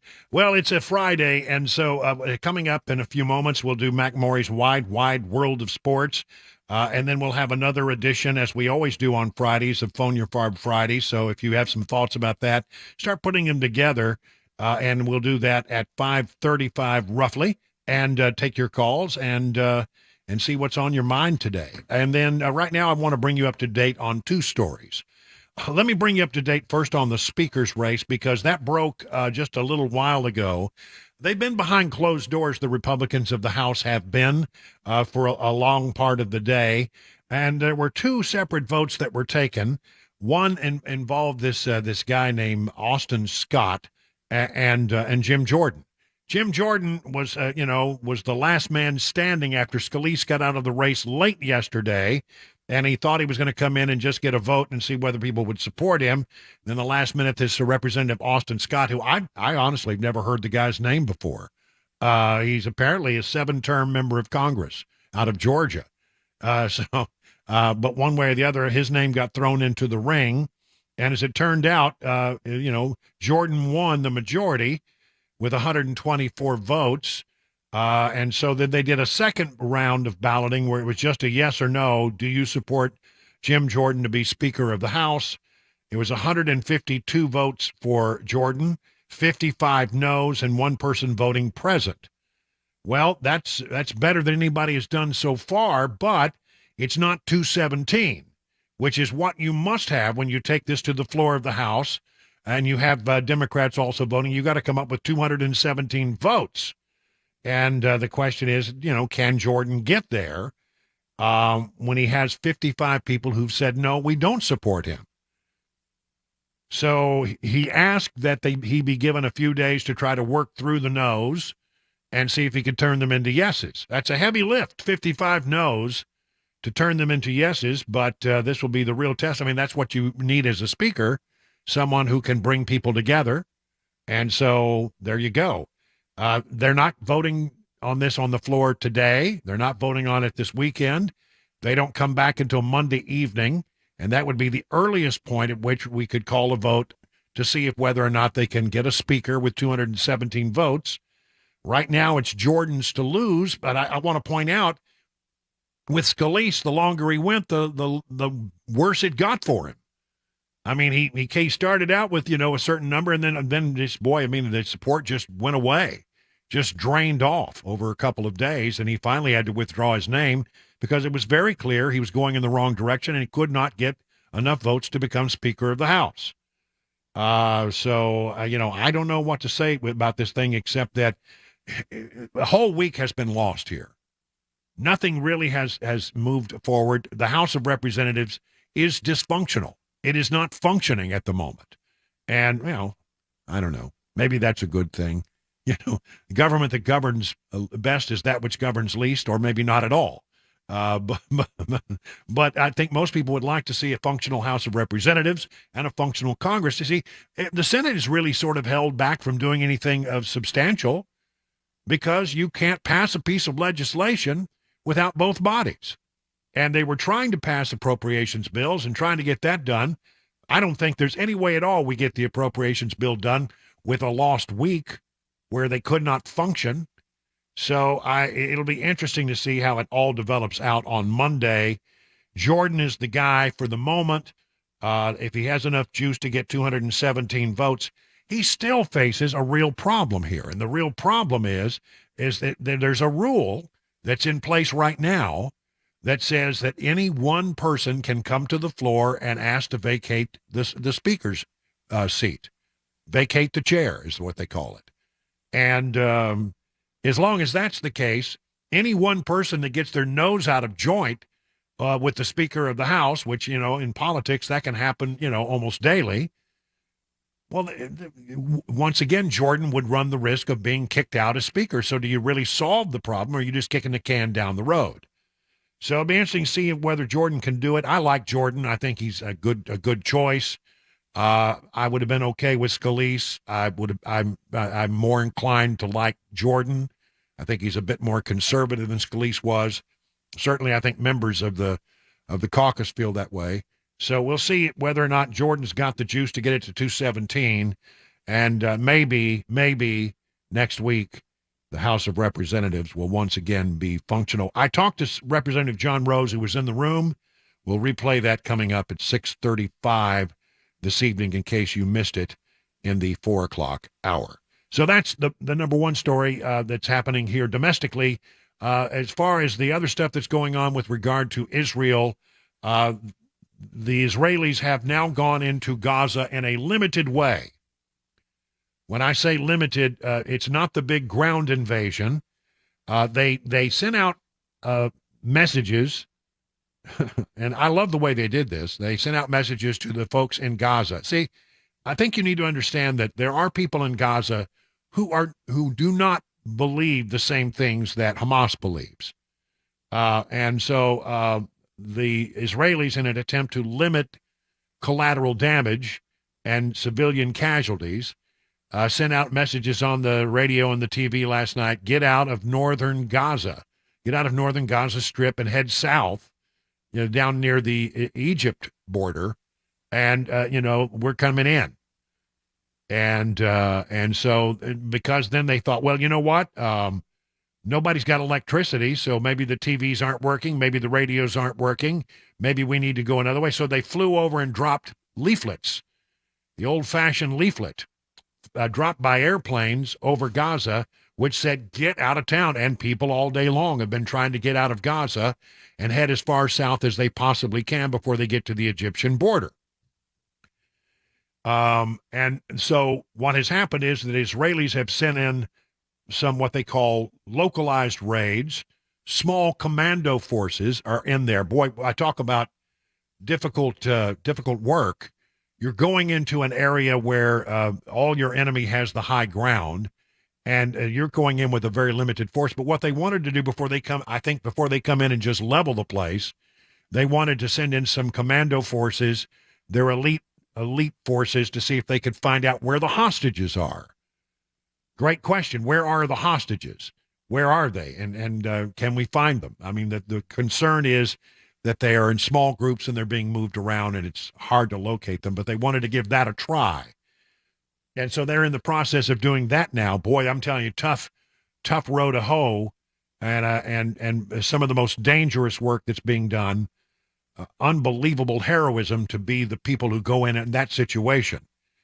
But they have massive forces that are set up just outside of the Ares Gate in northern Gaza, and at some point after the commando groups have had a chance to do what they can do, they will send in heavier forces, and it's going to be ugly. It's already been pretty ugly for Gaza. The Israeli pounding by aircraft has been relentless over the last 7 days, and we're talking about buildings. The only word in my vocabulary that describes it is obliterated, just completely turned to dust. So there are parts that are already that way. I think other parts will be that way.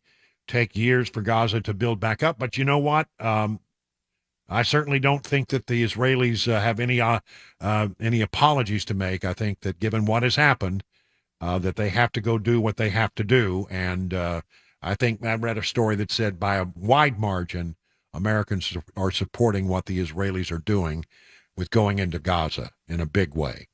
So there we have that. Israeli forces entered Gaza. IDF tells Fox News. Let's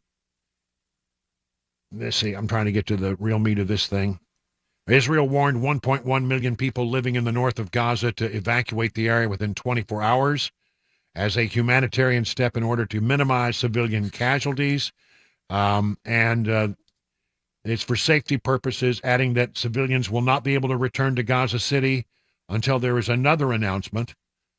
There's a report. This is very important because the question that's been asked time and time again is, how in the heck did this happen when our intelligence agencies didn't pick up anything about this?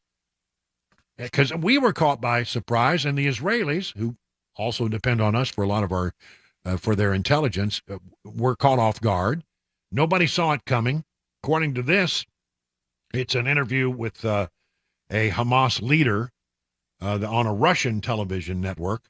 Hamas began planning the attack on Israel 2 years ago after the disastrous evacuation from Afghanistan.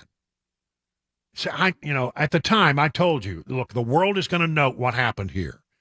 The Taliban kicking the United States military out of Afghanistan in a very, very shameful way was noticed around the world. Senior Hamas official Ali Baraka told Russia Today on Sunday that Hamas had been secretly planning the invasion of southern Israel for 2 years, which would mean after President Biden took office and after the disastrous, deadly U.S. withdrawal from Afghanistan. And they talked about all the things they have. They have the ability to they have rockets that can fly as far as 250 kilometers, and they have factories where they make mortars and shells. And Baraka said Hamas was assisted by Iran, a claim for which the Biden administration says it lacks direct evidence. Our allies are those that support us with weapons and money. First and foremost, it is Iran that is giving us money and weapons. There is also Hezbollah and Arab and Islamic people who are standing with us. Hezbollah is the group that is located in the north, in Lebanon, etc. You got Hamas in the south and Israel. Boy, wouldn't you like to have this kind of situation? You live in Israel, and in the south you've got Hamas, and in the north you got Hezbollah. Both are sworn to destroy the state of Israel and all the people living in there. Baraka also indicated that Hamas wanted to carry out a prisoner swap with the U.S., as the Biden administration recently did with Iran, releasing $6 billion and 5 Iranians held in U.S. in exchange for 5 Americans being held in Iran. There are also prisoners in the U.S. We want them, of course. There are Hamas members sentenced for life in the U.S. We want them as well.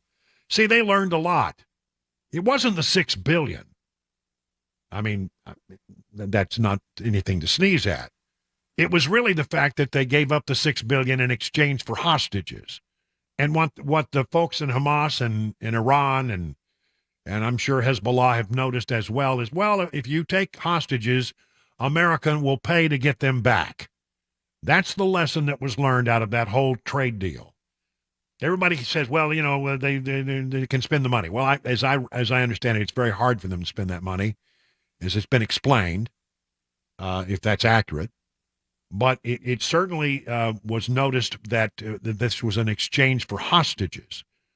And that's why I think we have hostages that have been taken now. I think that was the lesson they learned by seeing the deal with Iran. So just a horrible situation in developing now. But one thing, maybe add this one more quick thing. By about 3-1, Americans have said they support what Israel is doing. 21 minutes now past the hour of 5 o'clock on Super Talk.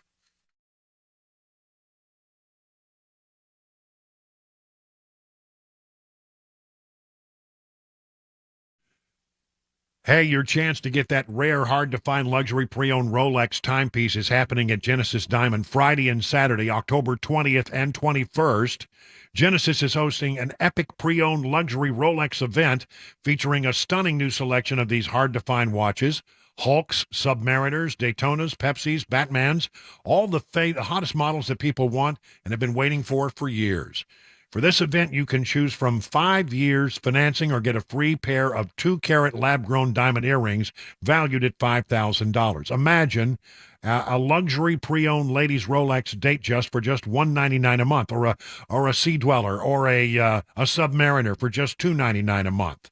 No waiting list, no games, just the watch you want at the great Genesis value price you deserve. Also for this event, Genesis pre-owned Rolex buyers will be offering top dollar for your old Rolex so you can buy, sell, or trade. Come see the largest selection of luxury pre-owned Rolex watches in the state, get the timepiece of your dreams, and take advantage of special financing.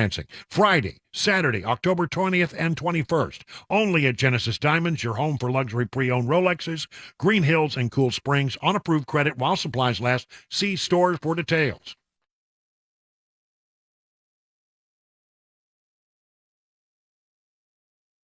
Hey everybody, Dan Mattis with Nashville's Morning News on WTN. I'm here at the Nashville Rescue Mission doing the interviews that I look forward to doing every single year. These are incredible stories of people who have had amazing recoveries. Thanks to this amazing facility, they are able to get clean and lead a more productive life. The date of our annual radiothon is going to be Monday, November 20th. Listen in and please donate. You can get more information at 99.7 WTN, including a link to the website for Nashville's Rescue Mission.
President Biden speaks on the war in Israel, and John Rose joins the drive to update us on the Speaker of the House race. That and more 30 minutes after the hour of 5 o'clock here on Super Talk 99.7 WTN. It's time for Mac Maury's Wide World of Sports. Spanning the globe to bring you the constant variety of sport, the thrill of victory, and the agony of defeat. That's right. It's time for the Wide World of Sports with Mac Maury. And now here is the host of our program. You know him, you love him. You cannot live without him. It's Mac Maury, ladies and gentlemen. Happy Friday. Hello. That's right. By the way, I think that guy who does the announcing on this, he sounds a lot like you. Oh, really?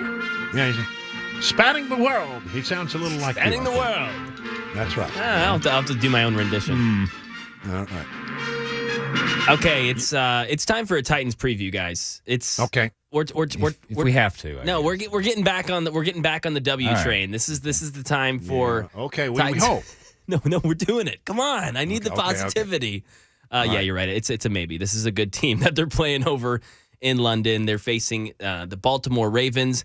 If you're wanting to watch the game, set that alarm a little earlier, or just maybe turn the TV on a little earlier. It'll be on at 8:30. So this is a AM. Yes, it's an early game. So with your cup of coffee in the morning, whatever you may be doing that Sunday morning, right? Maybe at a church, missed the first half, whatever it may be, is going to be on early in the morning before any other game at 8:30 kickoff. And the one thing to go in, if you want to know anything about this Baltimore Ravens team, is Lamar Jackson.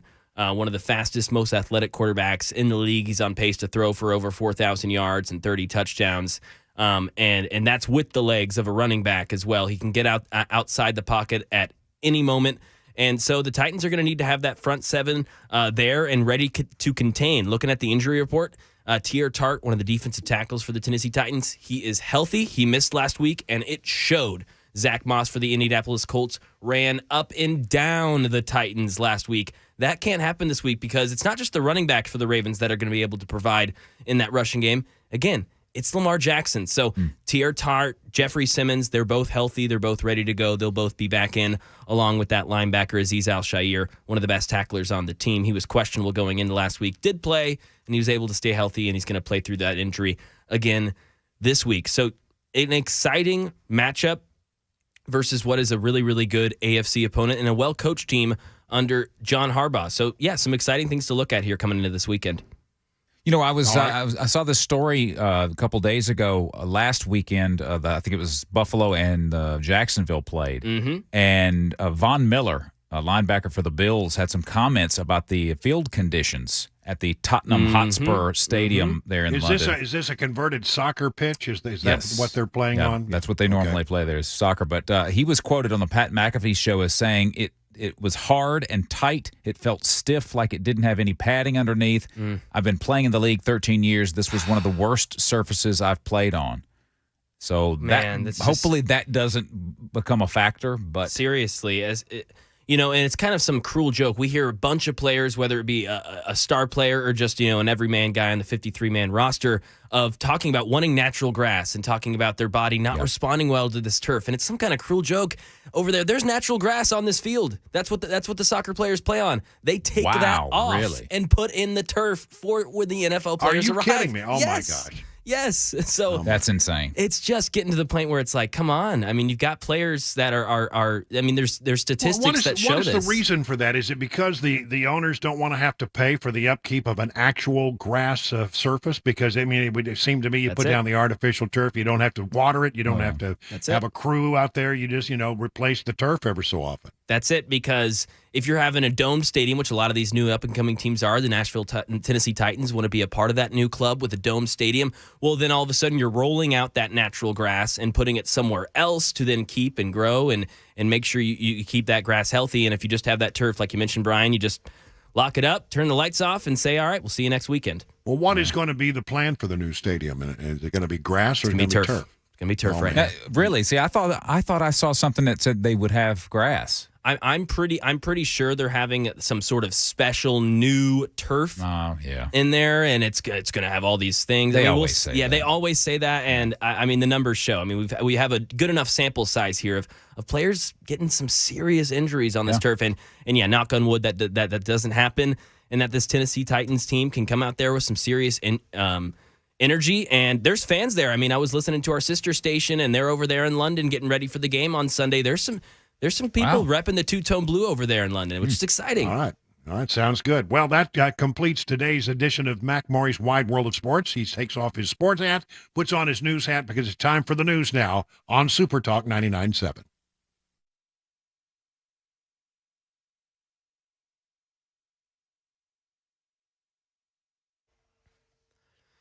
.30, I'm Mac Maury with your top stories. 72 degrees in Nashville and some rain. Some chances of rain over the weekend. Full weather forecast, latest traffic report on the way in 5 minutes.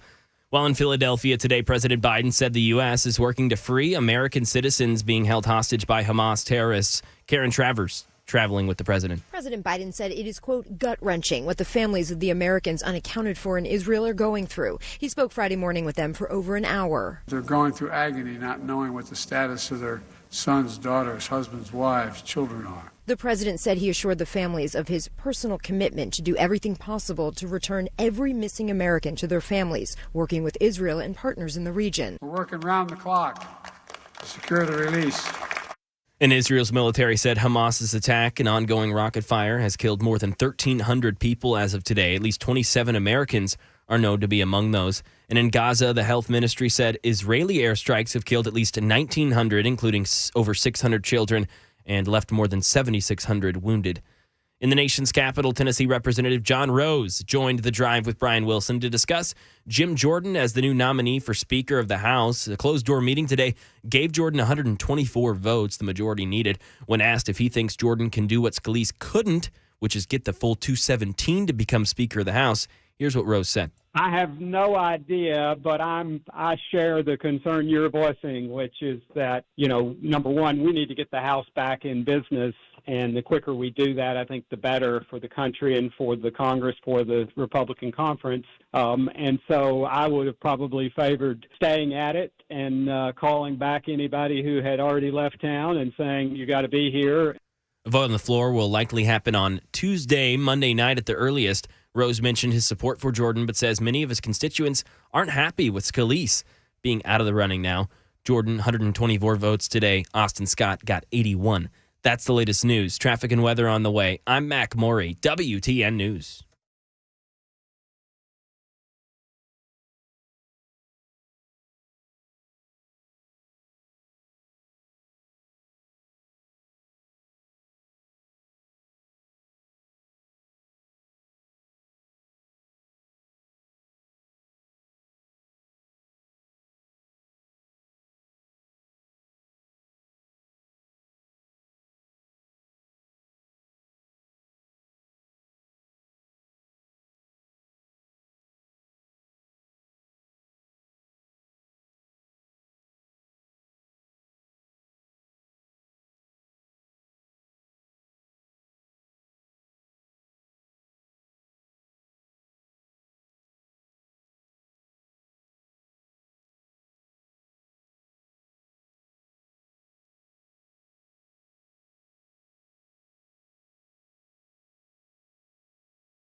Listen, if you want a pole barn, if you need a pole barn, you need to talk to the folks, the two brothers that run Stultz Co. They're the guys that you need to talk with, no doubt. They have exceptional quality, craftsmanship, and fair prices. They can build your new pole barn to your specifications with your needs in mind, and that is always the Stultz Co. difference. You can use pole barns for all kinds of things. It can function as a classic tool and work barn, a garage, or even a place to live. Flexibility is absolutely key. What they do is they take this classic post-frame barn look, and then they add reliability that comes with modern materials and modern building techniques to give you a finished barn that will stand the test of time. They don't scrimp on quality. They don't cut corners. They believe their customers deserve only the best. So just go to their website to take a look. It's stultzco.com. Let me spell that for you. STOLTZCO.com. Take a look at there. You'll see some of the examples of the things they have done for other folks, and then you'll come to realize this isn't your grandpappy's pole barn. This is something new. This is something different. This is something better. Give them a call at 615-622-5992. Stultz Co., where quality workmanship and great customer service is affordable. 615-622-5992. Learn more at stultzco.com. That's stultzco.com.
Let's call it 38 minutes past the hour of 5 o'clock on Super Talk. It's Brian Wilson. You're listening to The Drive. And what we do every day, well, every Friday at about this time, it's a little thing. It's a fan favorite. Everybody just loves it. It's a thing called Fone Ur Farb Friday.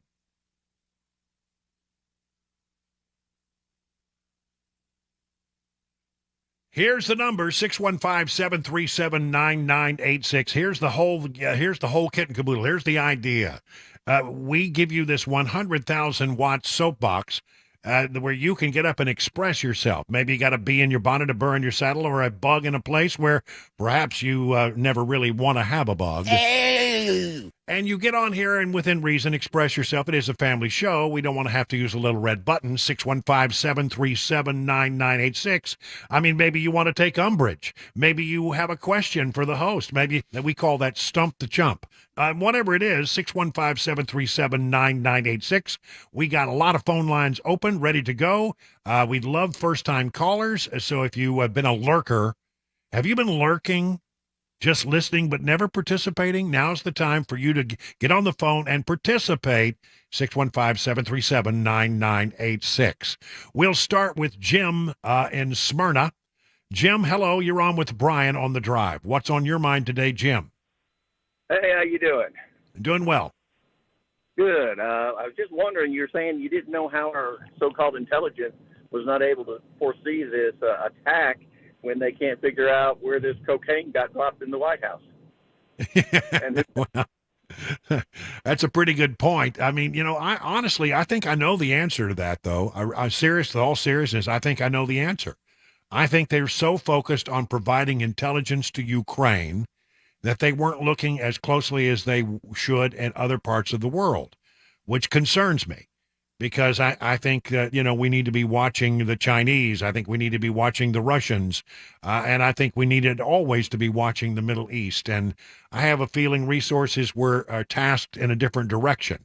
And I think that's why they missed it. They weren't looking as closely in the Middle East as they had been because they wanted to make sure that Ukraine was supported with the kind of intelligence that it needed. That's my theory anyway. I don't know. But you're right. This gang can't shoot straight, and they certainly have some explaining to do about how their intelligence services missed all this. Gordon in Hermitage. Hello, Gordon. You're on with Brian on The Drive. Gordon, what's on your mind? Well, everybody's been, we've only touched on this a couple of times, but everybody's worrying about the rest part of the world.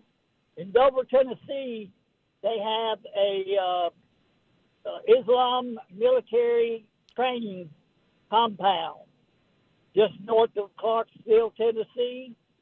And it's also got a community of women and children to kind of cover it up. But that place has been up there for years, and they're only about 6 or 8 miles from the largest power plant that Tennessee has got. Yeah, they better be worried. They better be worrying about all these sales that we already have active around our country.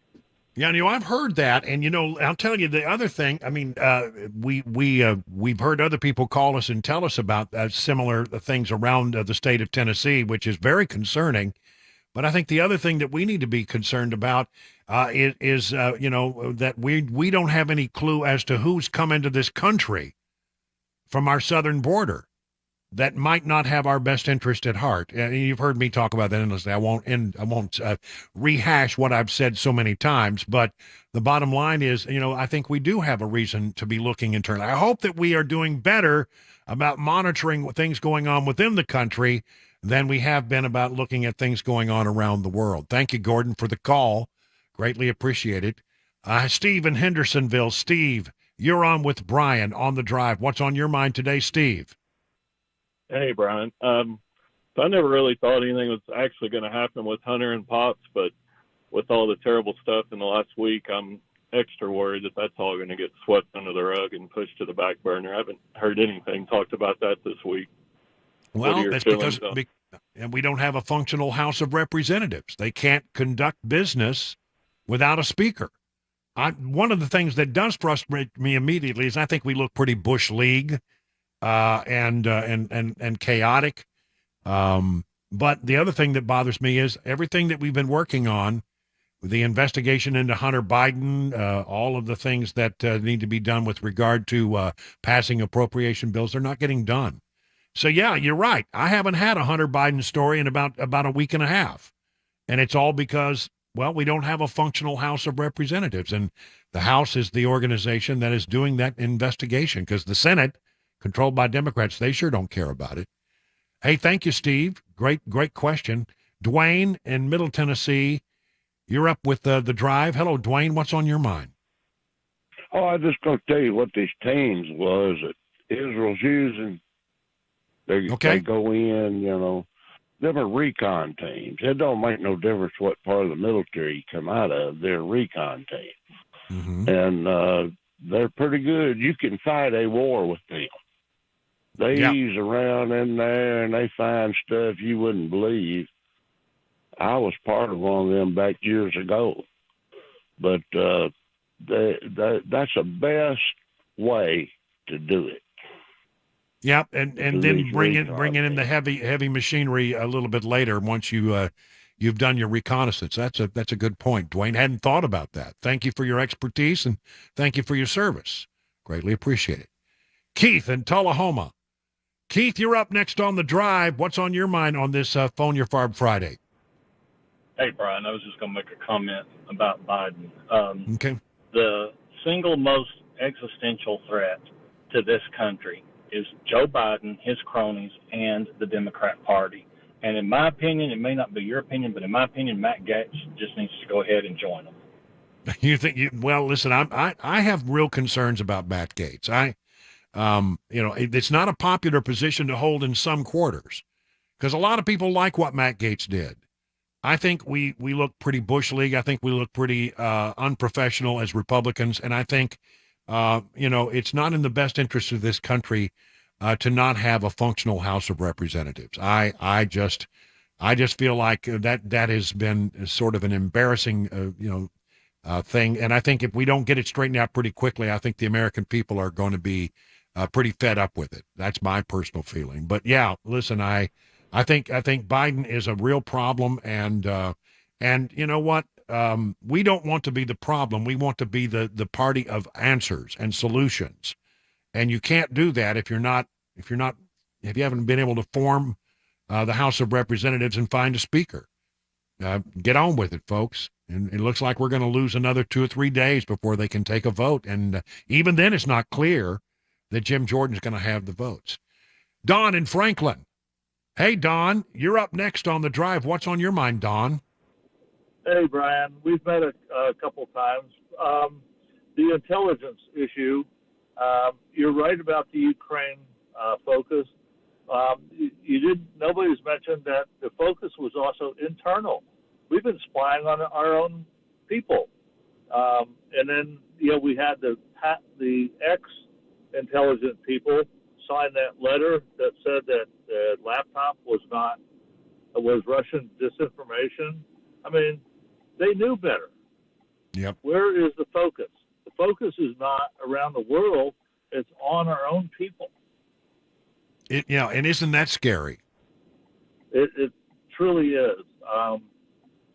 And along with Biden going to Philadelphia, and I know he talked about Israel, but he went there to talk about Bidenomics. And, I mean, Bidenomics, I hope he said that it's going to bring this country down because that's what's going to happen. Well, he thinks it's working. I've got it right here. Here is Joe Biden, and he says, right, no doubt about it. Before, started calling my plan Bidenomics. It's about investing in America and investing in Americans.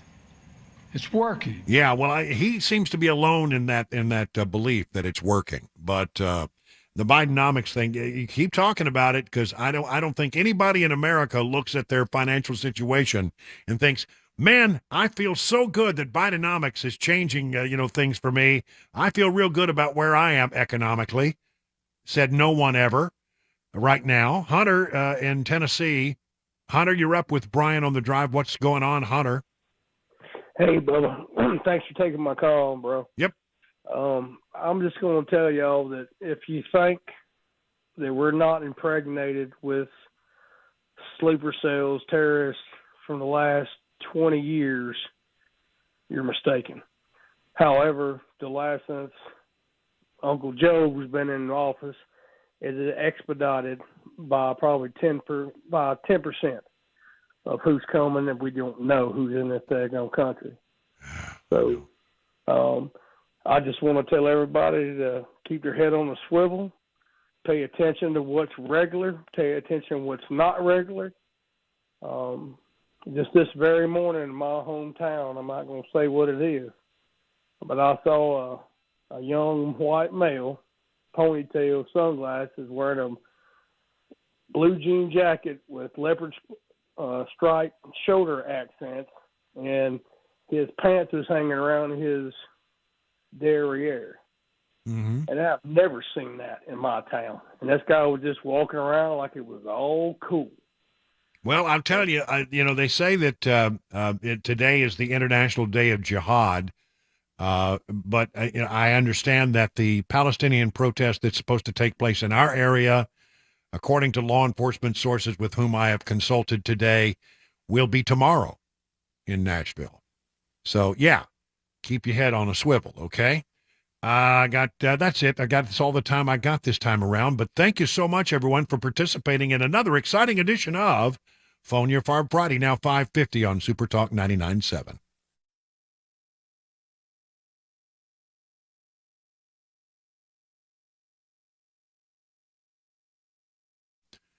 Let me tell you about assisted family care, because one of the hardest things that we see as we get older is that our parents are getting older, our grandparents are getting older, and many are reaching an age where they start to struggle with the day-to-day things that were once so easy. It reminds us that we are all approaching an age where we're going to have to think more about helping them along and give them some assistance. This is where assisted family care can come in. They can connect you with a responsible, compassionate, compatible helper to assist you with your loved one's daily needs. And if your loved one is a veteran or a spouse or widow of a veteran, they could very well qualify for a little-known benefit to help cover these kinds of expenses.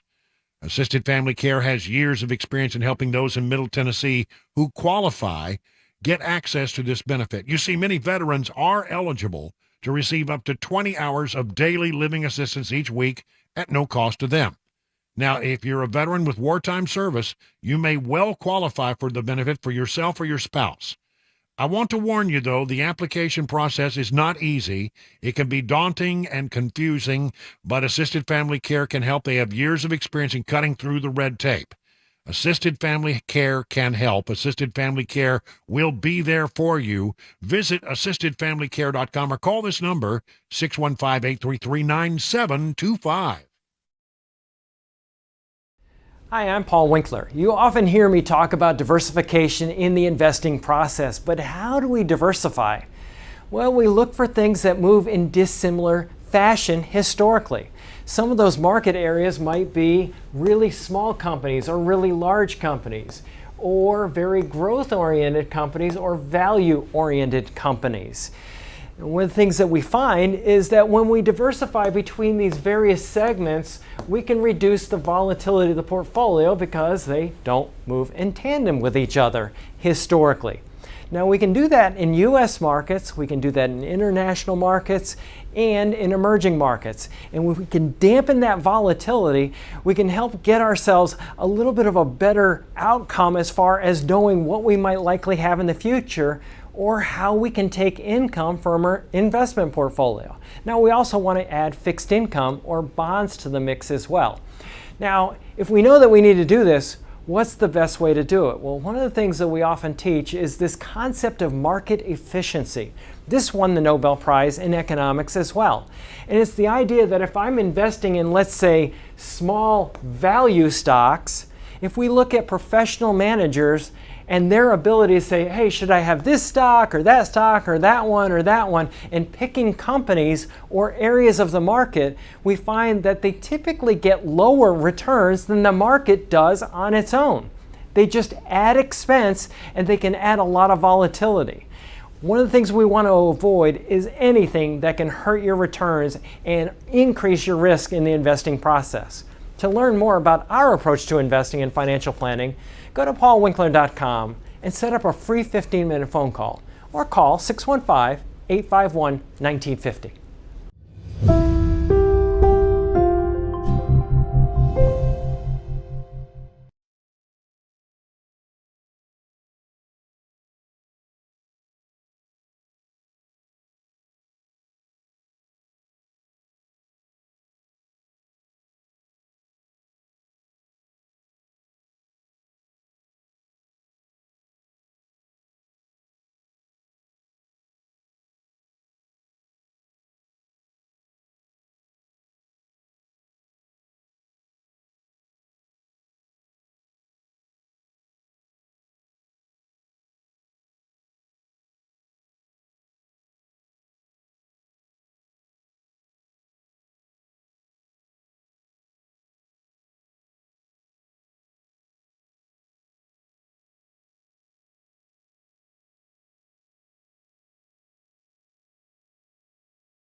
Let me tell you about United Structural Systems. It's a company that you can count on if you have problems with your foundation or waterproofing.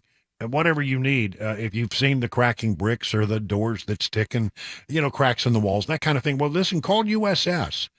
They'll come out and assess your situation as they have done for 25,000 satisfied residential customers.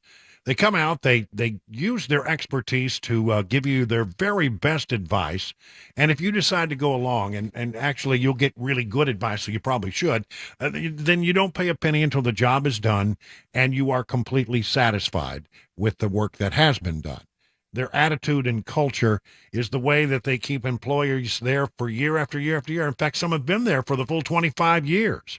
And that's a good sign. It's a good company, and they will treat you right. I mean, don't take my word for it. So many of these people have had very positive and wonderful things to say about USS. Here's Jeffrey. He says the service was A++, and the installation crew was incredibly professional.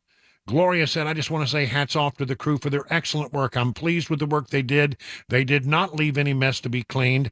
Actually, you could not even tell they had been there. It's good, hard workers that make me love USS. Listen, if you need something done with regard to waterproofing or foundation repair, why don't you call USS? They guarantee their best, serving Middle Tennessee, Southern Kentucky, Western Kentucky, Northern Alabama, online at USSTN.com or call this number, 615-488-7855.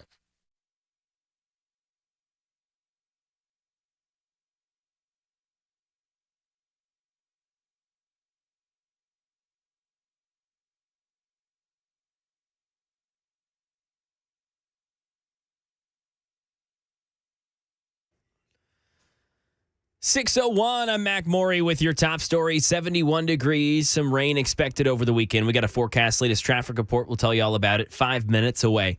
In the Middle East, a mass exodus now out of northern Gaza after Israel's military told Palestinians to leave ahead of an expected ground invasion against Hamas following its attack on the country last week. Chuck Sievertson. President Biden says he's working to get help for hundreds of thousands of innocent civilians still trapped in Gaza. He says the overwhelming majority of Palestinians had nothing to do with Hamas or the attacks on Israel. At my direction, our teams are working in the region, including communicating directly with the governments of Israel, Egypt, Jordan, and other Arab nations, and the United Nations to surge support and humanitarian. The president at an event in Philadelphia. Another example of how covering a war is sometimes deadly. An international journalist was killed at the Lebanon border today by an apparent Israeli rocket. ABC's Mola Lenghi in Lebanon. Reuters journalist Assam Abdullah was covering the clashes between Hezbollah and Israel when he was hit by rocket fire. 6 other journalists were injured. Hezbollah releasing a statement after the incident condemning the attack. Israel has not released a statement yet regarding the attack. More than 1,300 Israelis dead after the Hamas attack, 27 Americans known to be dead. And in Gaza, the health ministry said Israeli airstrikes have killed at least 1,900 people, including over 600 children and over 7,600 people wounded. In the nation's capital, 6th District Tennessee Congressman John Rose joined WTN's The Drive with Brian Wilson to discuss the latest closed-door meeting amongst House Republicans, where Jim Jordan was chosen as the next nominee for Speaker. The conference met beginning at 10 this morning, and we considered a number of provisions to possibly amend our rules. All of those ended up being rejected, and then we had a candidate forum this afternoon with 2 candidates presenting themselves. Jim Jordan from Ohio and Austin Scott from Georgia. He stepped forward, I think, just to make an alternative available, did a great job in that forum. The vote was 124 for Jordan, 81 for Scott. They're now done for the weekend. We'll come back next week for a vote on the floor. Will likely happen on Tuesday. Monday night would be the earliest. Rose said he has, quote, no idea if Jordan can get the 217 votes needed, something that Steve Scalise could not accomplish, and adds that a number of representatives were absent from today's closed-door meeting, so the specific numbers still remain very uncertain. Rose mentioned his support for Jordan, but says many constituents are unhappy with Scalise now being out of the running. That is the latest news. Traffic and weather next. I'm Mac Maury, WTN News.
Well, good evening, everybody. It is 7 minutes past the hour of 6 o'clock on Super Talk 99.7. I'm Brian Wilson, and this is hour number 4 of The Drive on this 13th day of October.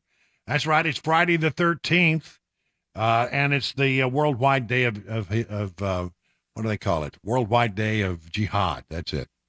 I heard the guys on the morning show. I like what they called it. They say what we call it here in Tennessee is bring your AR-15 to work day. I have a feeling a lot of people did. You know, just in case. You know, I went through. I got to tell you, I guess I'm just sort of spooked by the whole thing that about the southern border not being secure and who knows who's in our country. I went through this morning and got all my weaponry in order. I did. It's just, okay. Have I got ammo? Yeah. Everything good, ready to go? Yep. Okay, good. Okay, nice to know. Just in case, who knows? But I went down to the coffee shop, and I'm pretty sure that me and some good boys who go down to the coffee shop on a pretty regular basis, I think we're prepared for any kind of terrorist attack against Watertown. Or zombie apocalypse. Yeah, or either that, too. Yeah, that's right. So, you don't come messing in our little town. I'll tell you that for sure. You know, looking at the situation in the Mideast, we've talked about it endlessly this week, and I'm not going to bore you with things that we've said several times over. Just to recap, there are some groups that are from the Israeli military now in Gaza, but not the bigger force. That'll be coming soon, I would imagine. They're said to be looking for some of the hostages, and they've asked people who are civilians to get out of the way and move to the southern part of the Gaza Strip up near the Egyptian border, and they are doing so. So the onslaught of the ground force has not yet really begun, but we do have Israeli forces in Gaza as we speak. One of the things that the United States government has done and our military has done is, I think this is a brilliant idea.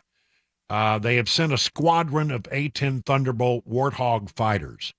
Now, if you've never heard me wax poetic about the A-10 Thunderbolt Warthog, it's because, you just haven't been listening long enough, because I talk about this all the time.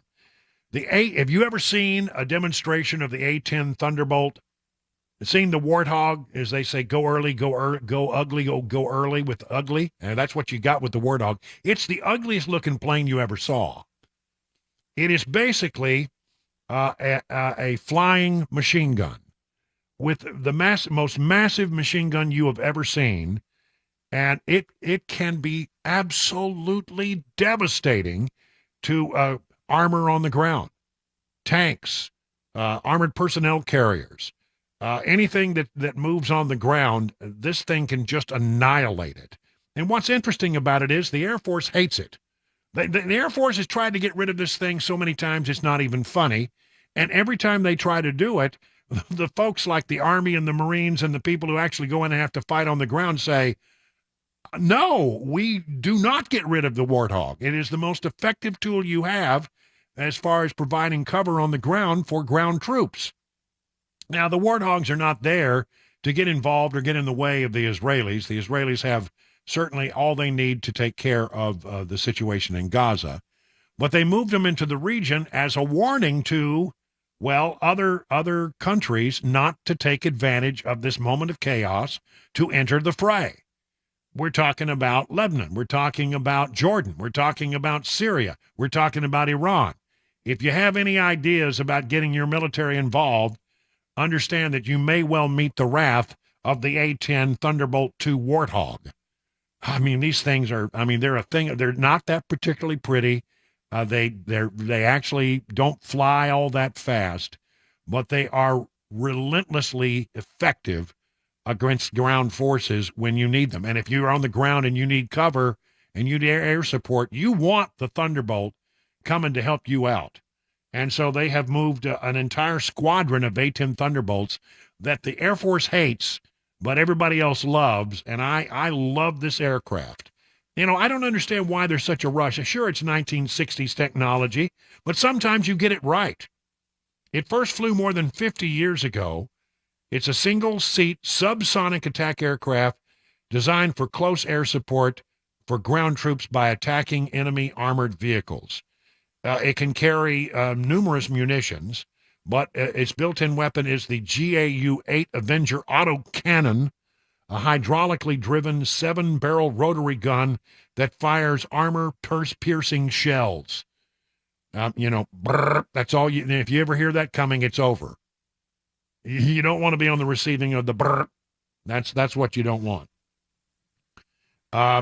Remember when Saddam Hussein sent forces from Iraq down into Kuwait, and then we said, no, you can't do that. And then the forces started to come back, and there was this long, straight highway where Saddam's forces were trying to make it back into Iraq from Kuwait, and the A-10 Thunderbolts came in and just wiped out his army.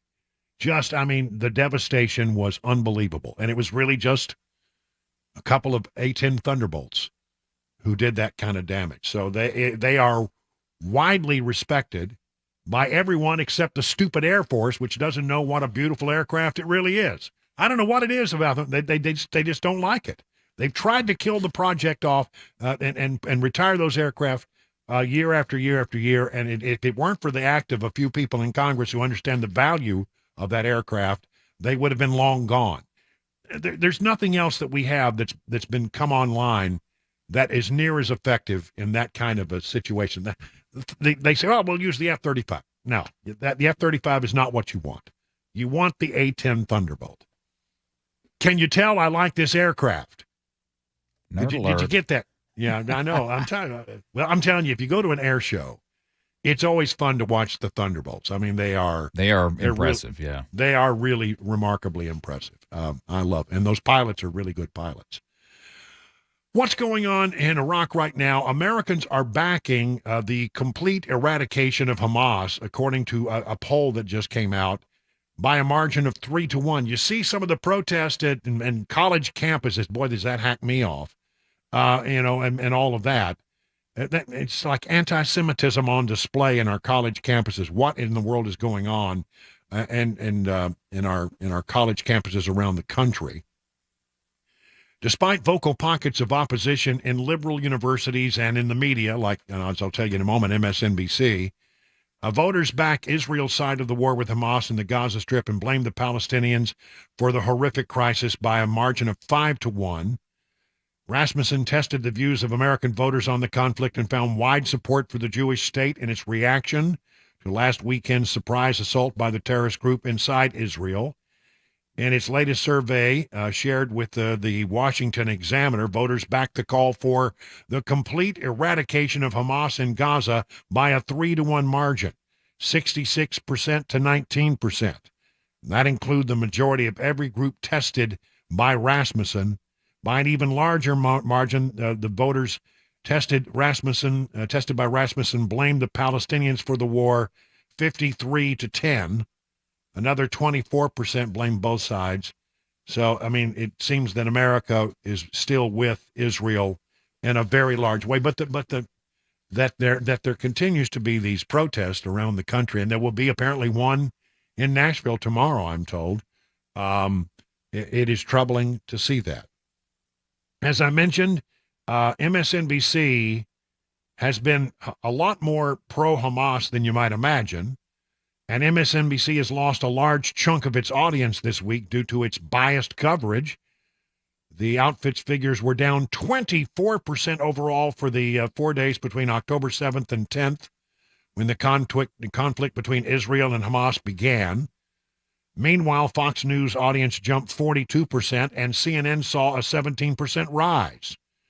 These numbers tell you a lot about MSNBC, which excels at Trump-era liberal therapy but can't match others during global historic events.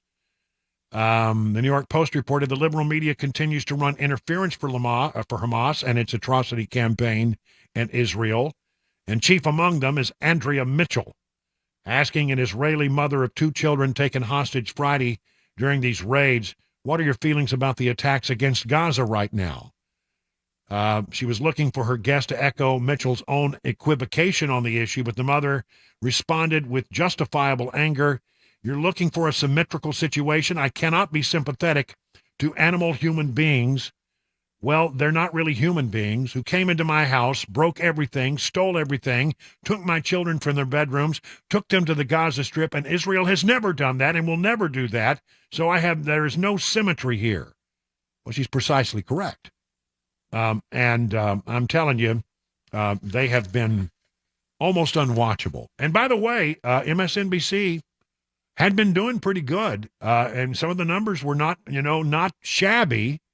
I mean, Fox still dominates. You got Newsmax doing well out there, and really making a run at CNN, quite frankly. But CNN was third. Well, now CNN's coming up because CNN has more balanced approach to coverage of this particular issue. But Fox still dominates. And really, honestly, if you watched them for about an hour, you'd know why so many people are completely disgusted with what is going on there. Turning to other domestic news, as long as we're doing some surveys, record 49% of America say living standards under Biden are eroding. An eye-watering, nearly 50% of Americans say rising inflation under Joe Biden is eroding their living standards. Survey shows almost half of those polled in early October say high prices are the problem. The number is up from last month's 39%, matching an all-time high notched in July. See, I think the situation with inflation is getting worse, and I think that it doesn't show up in the surveys that are done, that the actual situation on the ground is generally a lot worse than you imagine it is before it shows up in the surveys, and I think that's happening now. They often say, if you start to see inflation going up, it's getting worse than you might imagine before it actually get a real accurate test of it in all of the surveys that they take. And I think people are on the ground in real life feeling a lot of concern about how they make ends meet.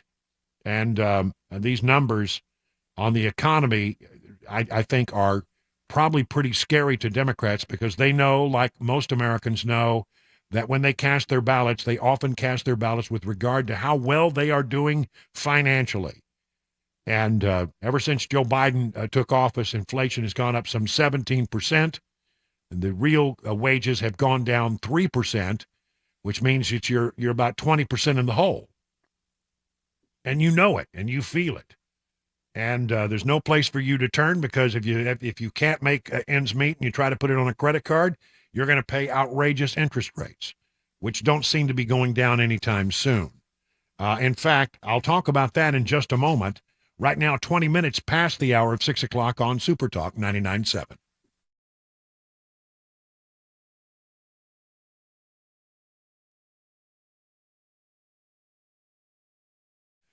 So how are you faring in this rough and tumble market? The experts at Beacon Capital Management understand it can be scary when you look at the markets and they're up one day and down the next. But here's the thing.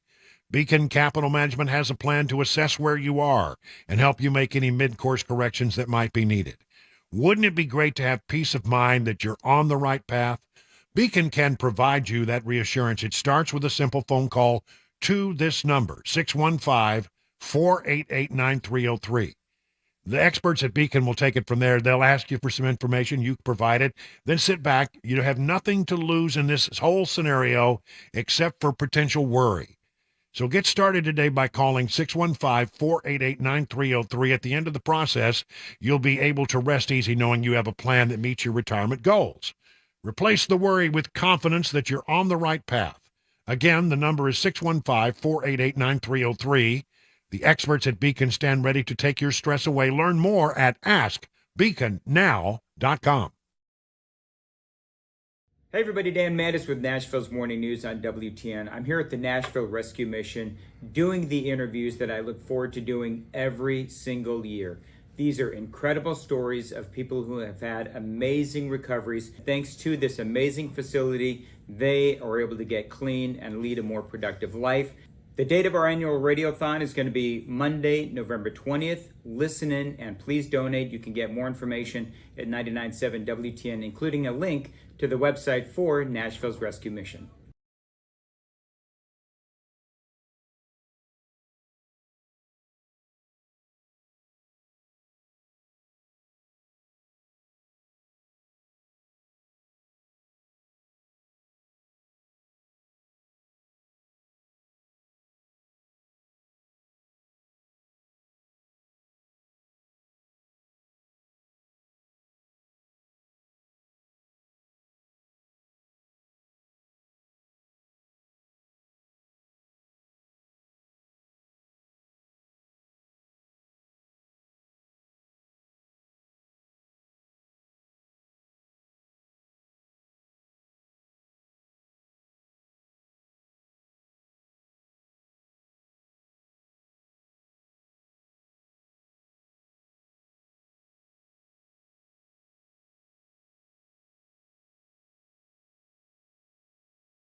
It is 25 minutes past the hour of 6 o'clock. I'm Brian Wilson. You're listening to The Drive. And our last hour at 7 o'clock, we'll hand it over to Mark Levin, the great one. And he is a great one. He really is. And he's on fire of late. The issues of recent days have been right up his wheelhouse. And so you don't want to miss the Levin show. Fed minutes are now, there's a whole little dance that goes on. And at about this point in the month, we get to look at the Fed minutes from their last meeting and suggest, what kind of conversations they've been having behind closed doors. The Fed minutes show that there may be one more rate hike, and then they will stay at higher interest rates for some time. At least that's the way they felt the last time they got together. There have been a lot of changes in the world since then, but nonetheless, that is what they're thinking. So if you're thinking that, what, sooner or later those interest rates will go down, it doesn't sound like that's what the Fed thinks is going to happen. And that makes it difficult if you're trying to buy a house or you have a lot of debt on credit cards right now. Not good. Mortgage rates are closely tied to the 10-year Treasury yield, which have risen to 7.5%. A 23-year high, according to Freddie Mac. So there you have that. Don't expect any lower interest rates anytime soon. Again, another problem for the Biden administration. As Americans feel more and more that they simply do not have the ability to prosper under the Biden, economic policies, and it shocks me. Biden's out there today. Not talking about the situation in Israel. I mean, I think he mentioned it in passing. Not talking about many of the other things that really Americans are really concerned about. Talking about how his economic policies are working when nobody thinks they're working. By the way, you may see it on your social media feeds. The president nearly did another faceplant today. It's like he's stepping up on a low-level stage, coming out of a parking lot, stepping up onto a stage so he can deliver his remarks. And in like 4 steps, he nearly fell twice. It was like he almost went down, caught himself, and then almost went down again. Again, he barely caught himself. And, again, it seems like every time this guy goes out, there's some kind of issue. And then he seems to be lost again. Everywhere he goes, he seems to be lost. It's, at the White House, he's wandering around earlier this week. And, at the end of the event, he turns around like a little lost puppy, looking for somebody to tell him which way to go. They need to put one of those little remote transmitters in his ear.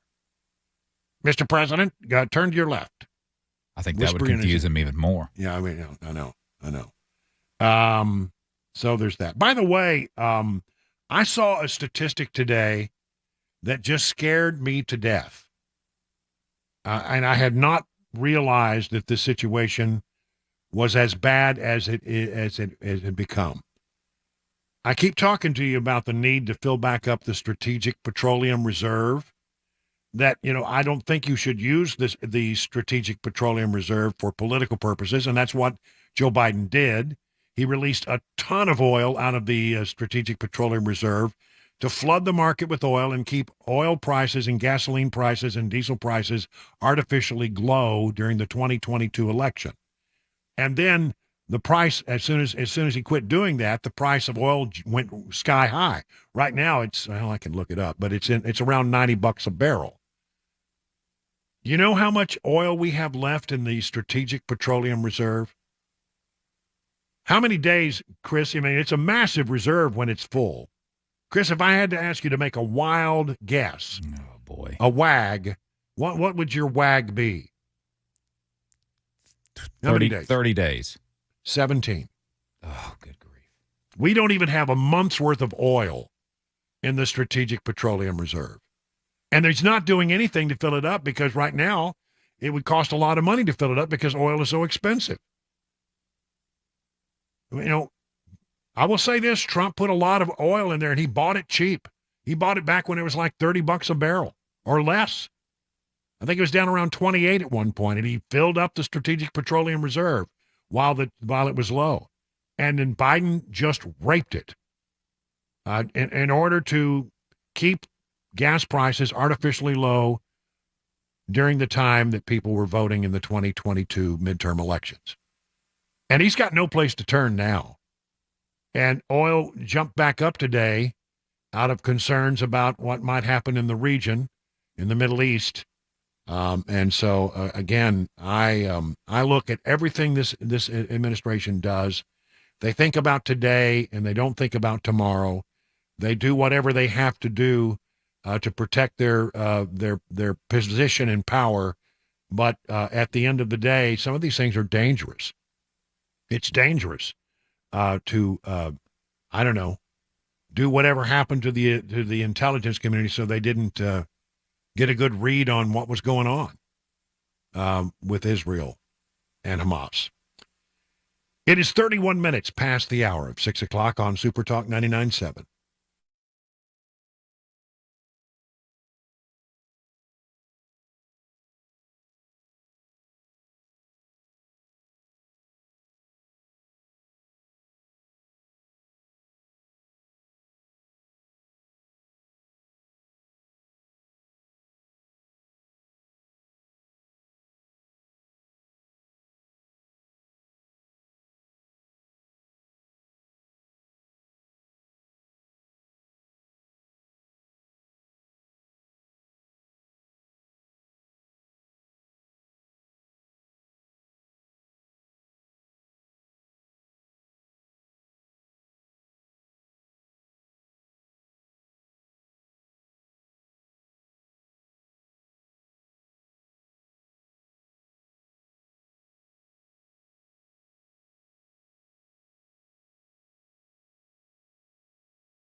Hey, when you were last at an auto repair shop, did you think it was stinky, smelly, greasy old rags lying around, a countertop that you would not dare touch, The other thing that stinks at repair shops is that many of them keep your car forever. They're not honest, and they don't call you back when they say they're going to. If that was your last experience as a vehicle repair shop, you need to reach out to the folks at Eurofix. Eurofix takes the stink out of European auto repair. At Eurofix, you get a free 15-minute no-wrench inspection with an estimate at every visit, not high-pressure sales tactics. At Eurofix, you get a 3-year nationwide warranty and a free loaner car with every repair appointment. And you'll never pay dealer prices. Eurofix, locations in Franklin, 100 Oaks, Murfreesboro, Belmead, and now their newest facility in Mount Juliet. 844-EUROFIX. That's 844-EUROFIX. Or tell them to visit myEurofix.com. That's myEurofix.com. I'm Brian Wilson, and I recommend Eurofix.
"38 minutes now past the hour. Coming up at 7 o'clock, we'll hand this thing off to Mark Levin, the great one. So we're getting into the last short minutes of this program and this week. Our broadcast weekends at 7 o'clock. And we appreciate you so much being a part of what we do here on Super Talk 99.7. We get these things called ratings from time to time, and I'm always just humbled and amazed at how many people support what we do here. And thank you for that. We did never, ever, ever take it for granted.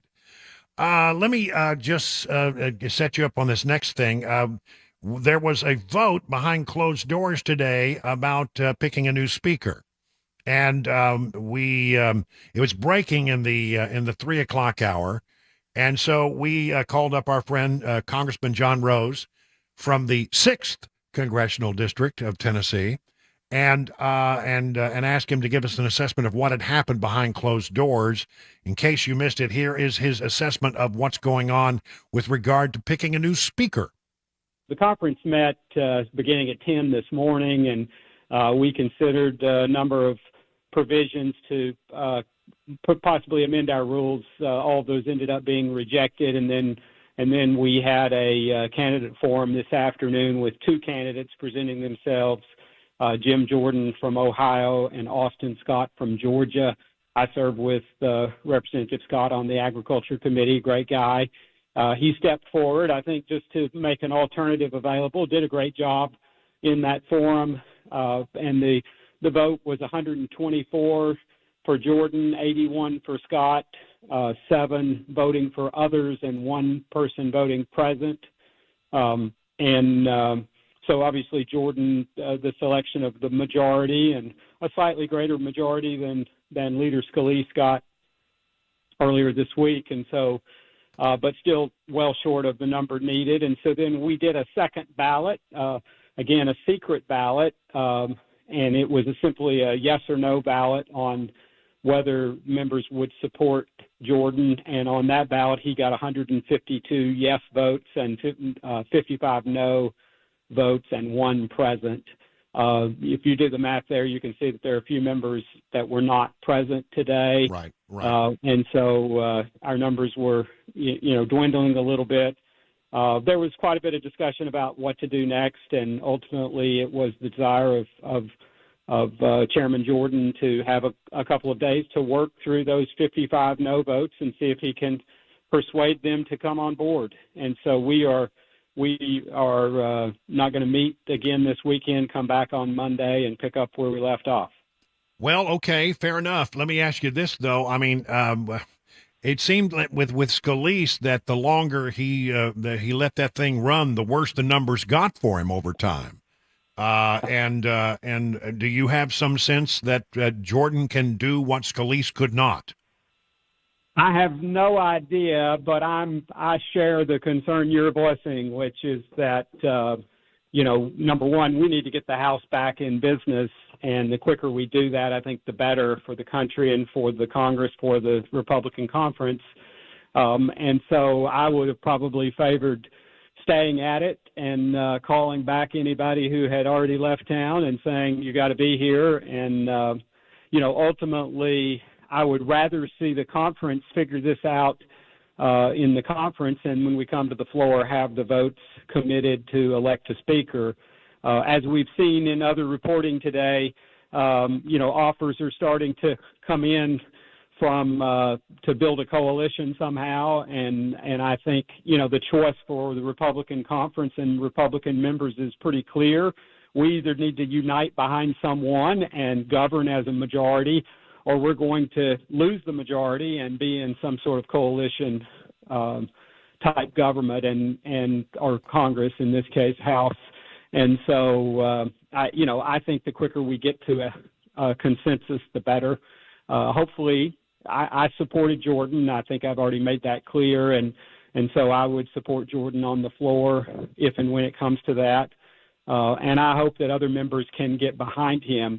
On the other hand, I'm a big believer in the rules and following the rules and the rule of the majority. And so I understand why some members are upset that Leader Scalise had the majority and was not afforded the support of the conference. And so that may be something that it's very difficult for some people to get beyond.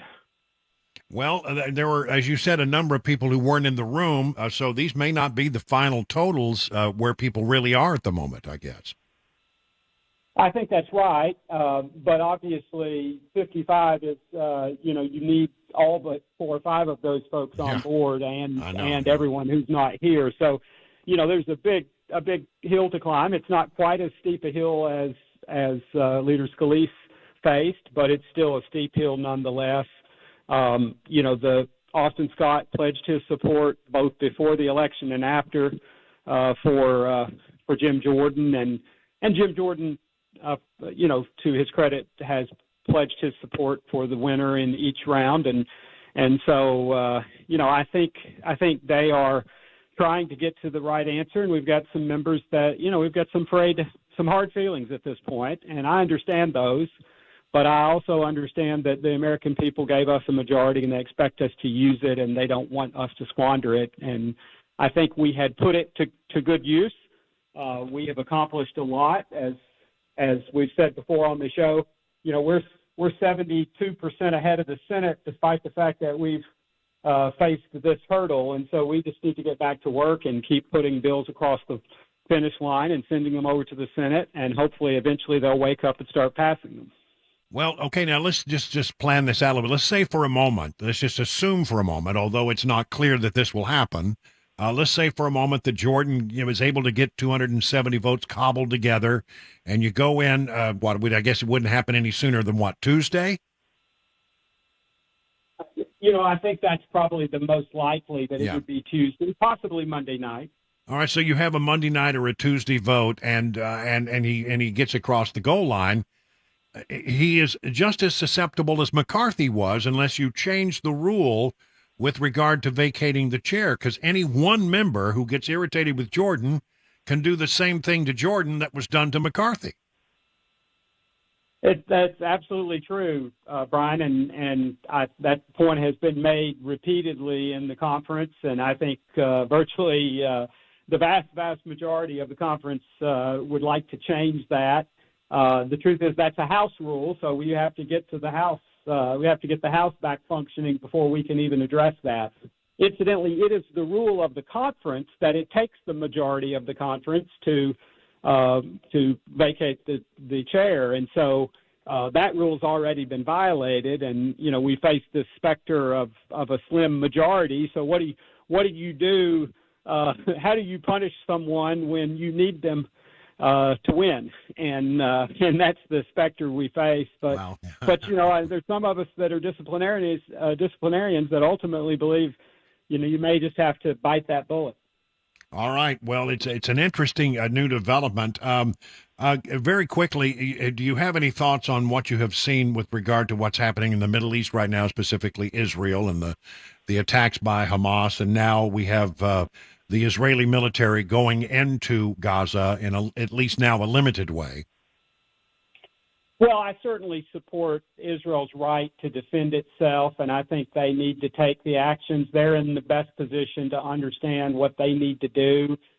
They've had to deal with these problems in the past, certainly never a horrific attack of the magnitude of this one, but I fully support them in the decisions that they make about moving forward. I've been disappointed to see that the administration seems to be wanting them to hold back.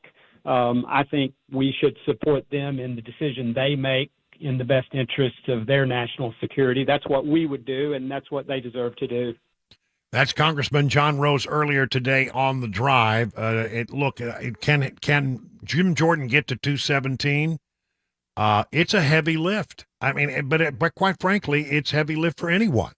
And at some point, you got to find a speaker and move on. The question is, has the conference and those people who have been trying to blow this process up, have they gotten, what they wanted? Are they now prepared to support someone to be the Speaker of the House so the House can be reconstituted and Congress can be functional once again? We'll find out, maybe Monday night, but probably sometime on Tuesday. Very quickly, while I have just a moment and the time is running down, remember this thing from Jake Sullivan about 2.5, maybe 3 weeks ago.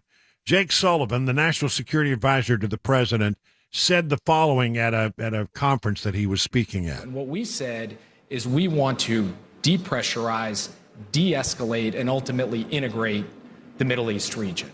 The war in Yemen is in its 19th month of truce. For now, the Iranian attacks against U.S. forces have stopped. Our presence in Iraq is stable. I emphasize for now because all of that can change. And the Middle East region is quieter today than it has been in 2 decades. Well, it didn't turn out to be correct. Not a very correct assessment at all.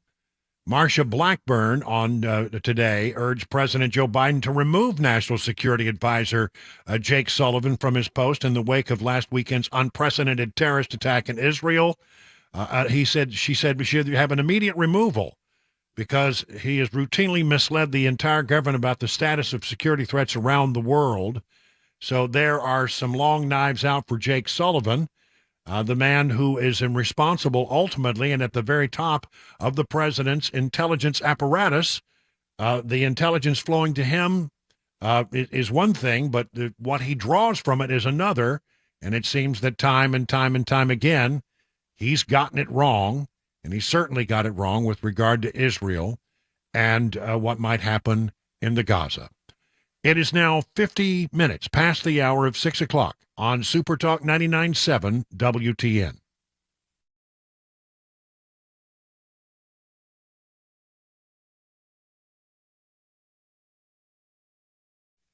Grace Point Healthcare delivers medicine affordably with menu-style transparent pricing so you will know how much it will cost before the care is delivered.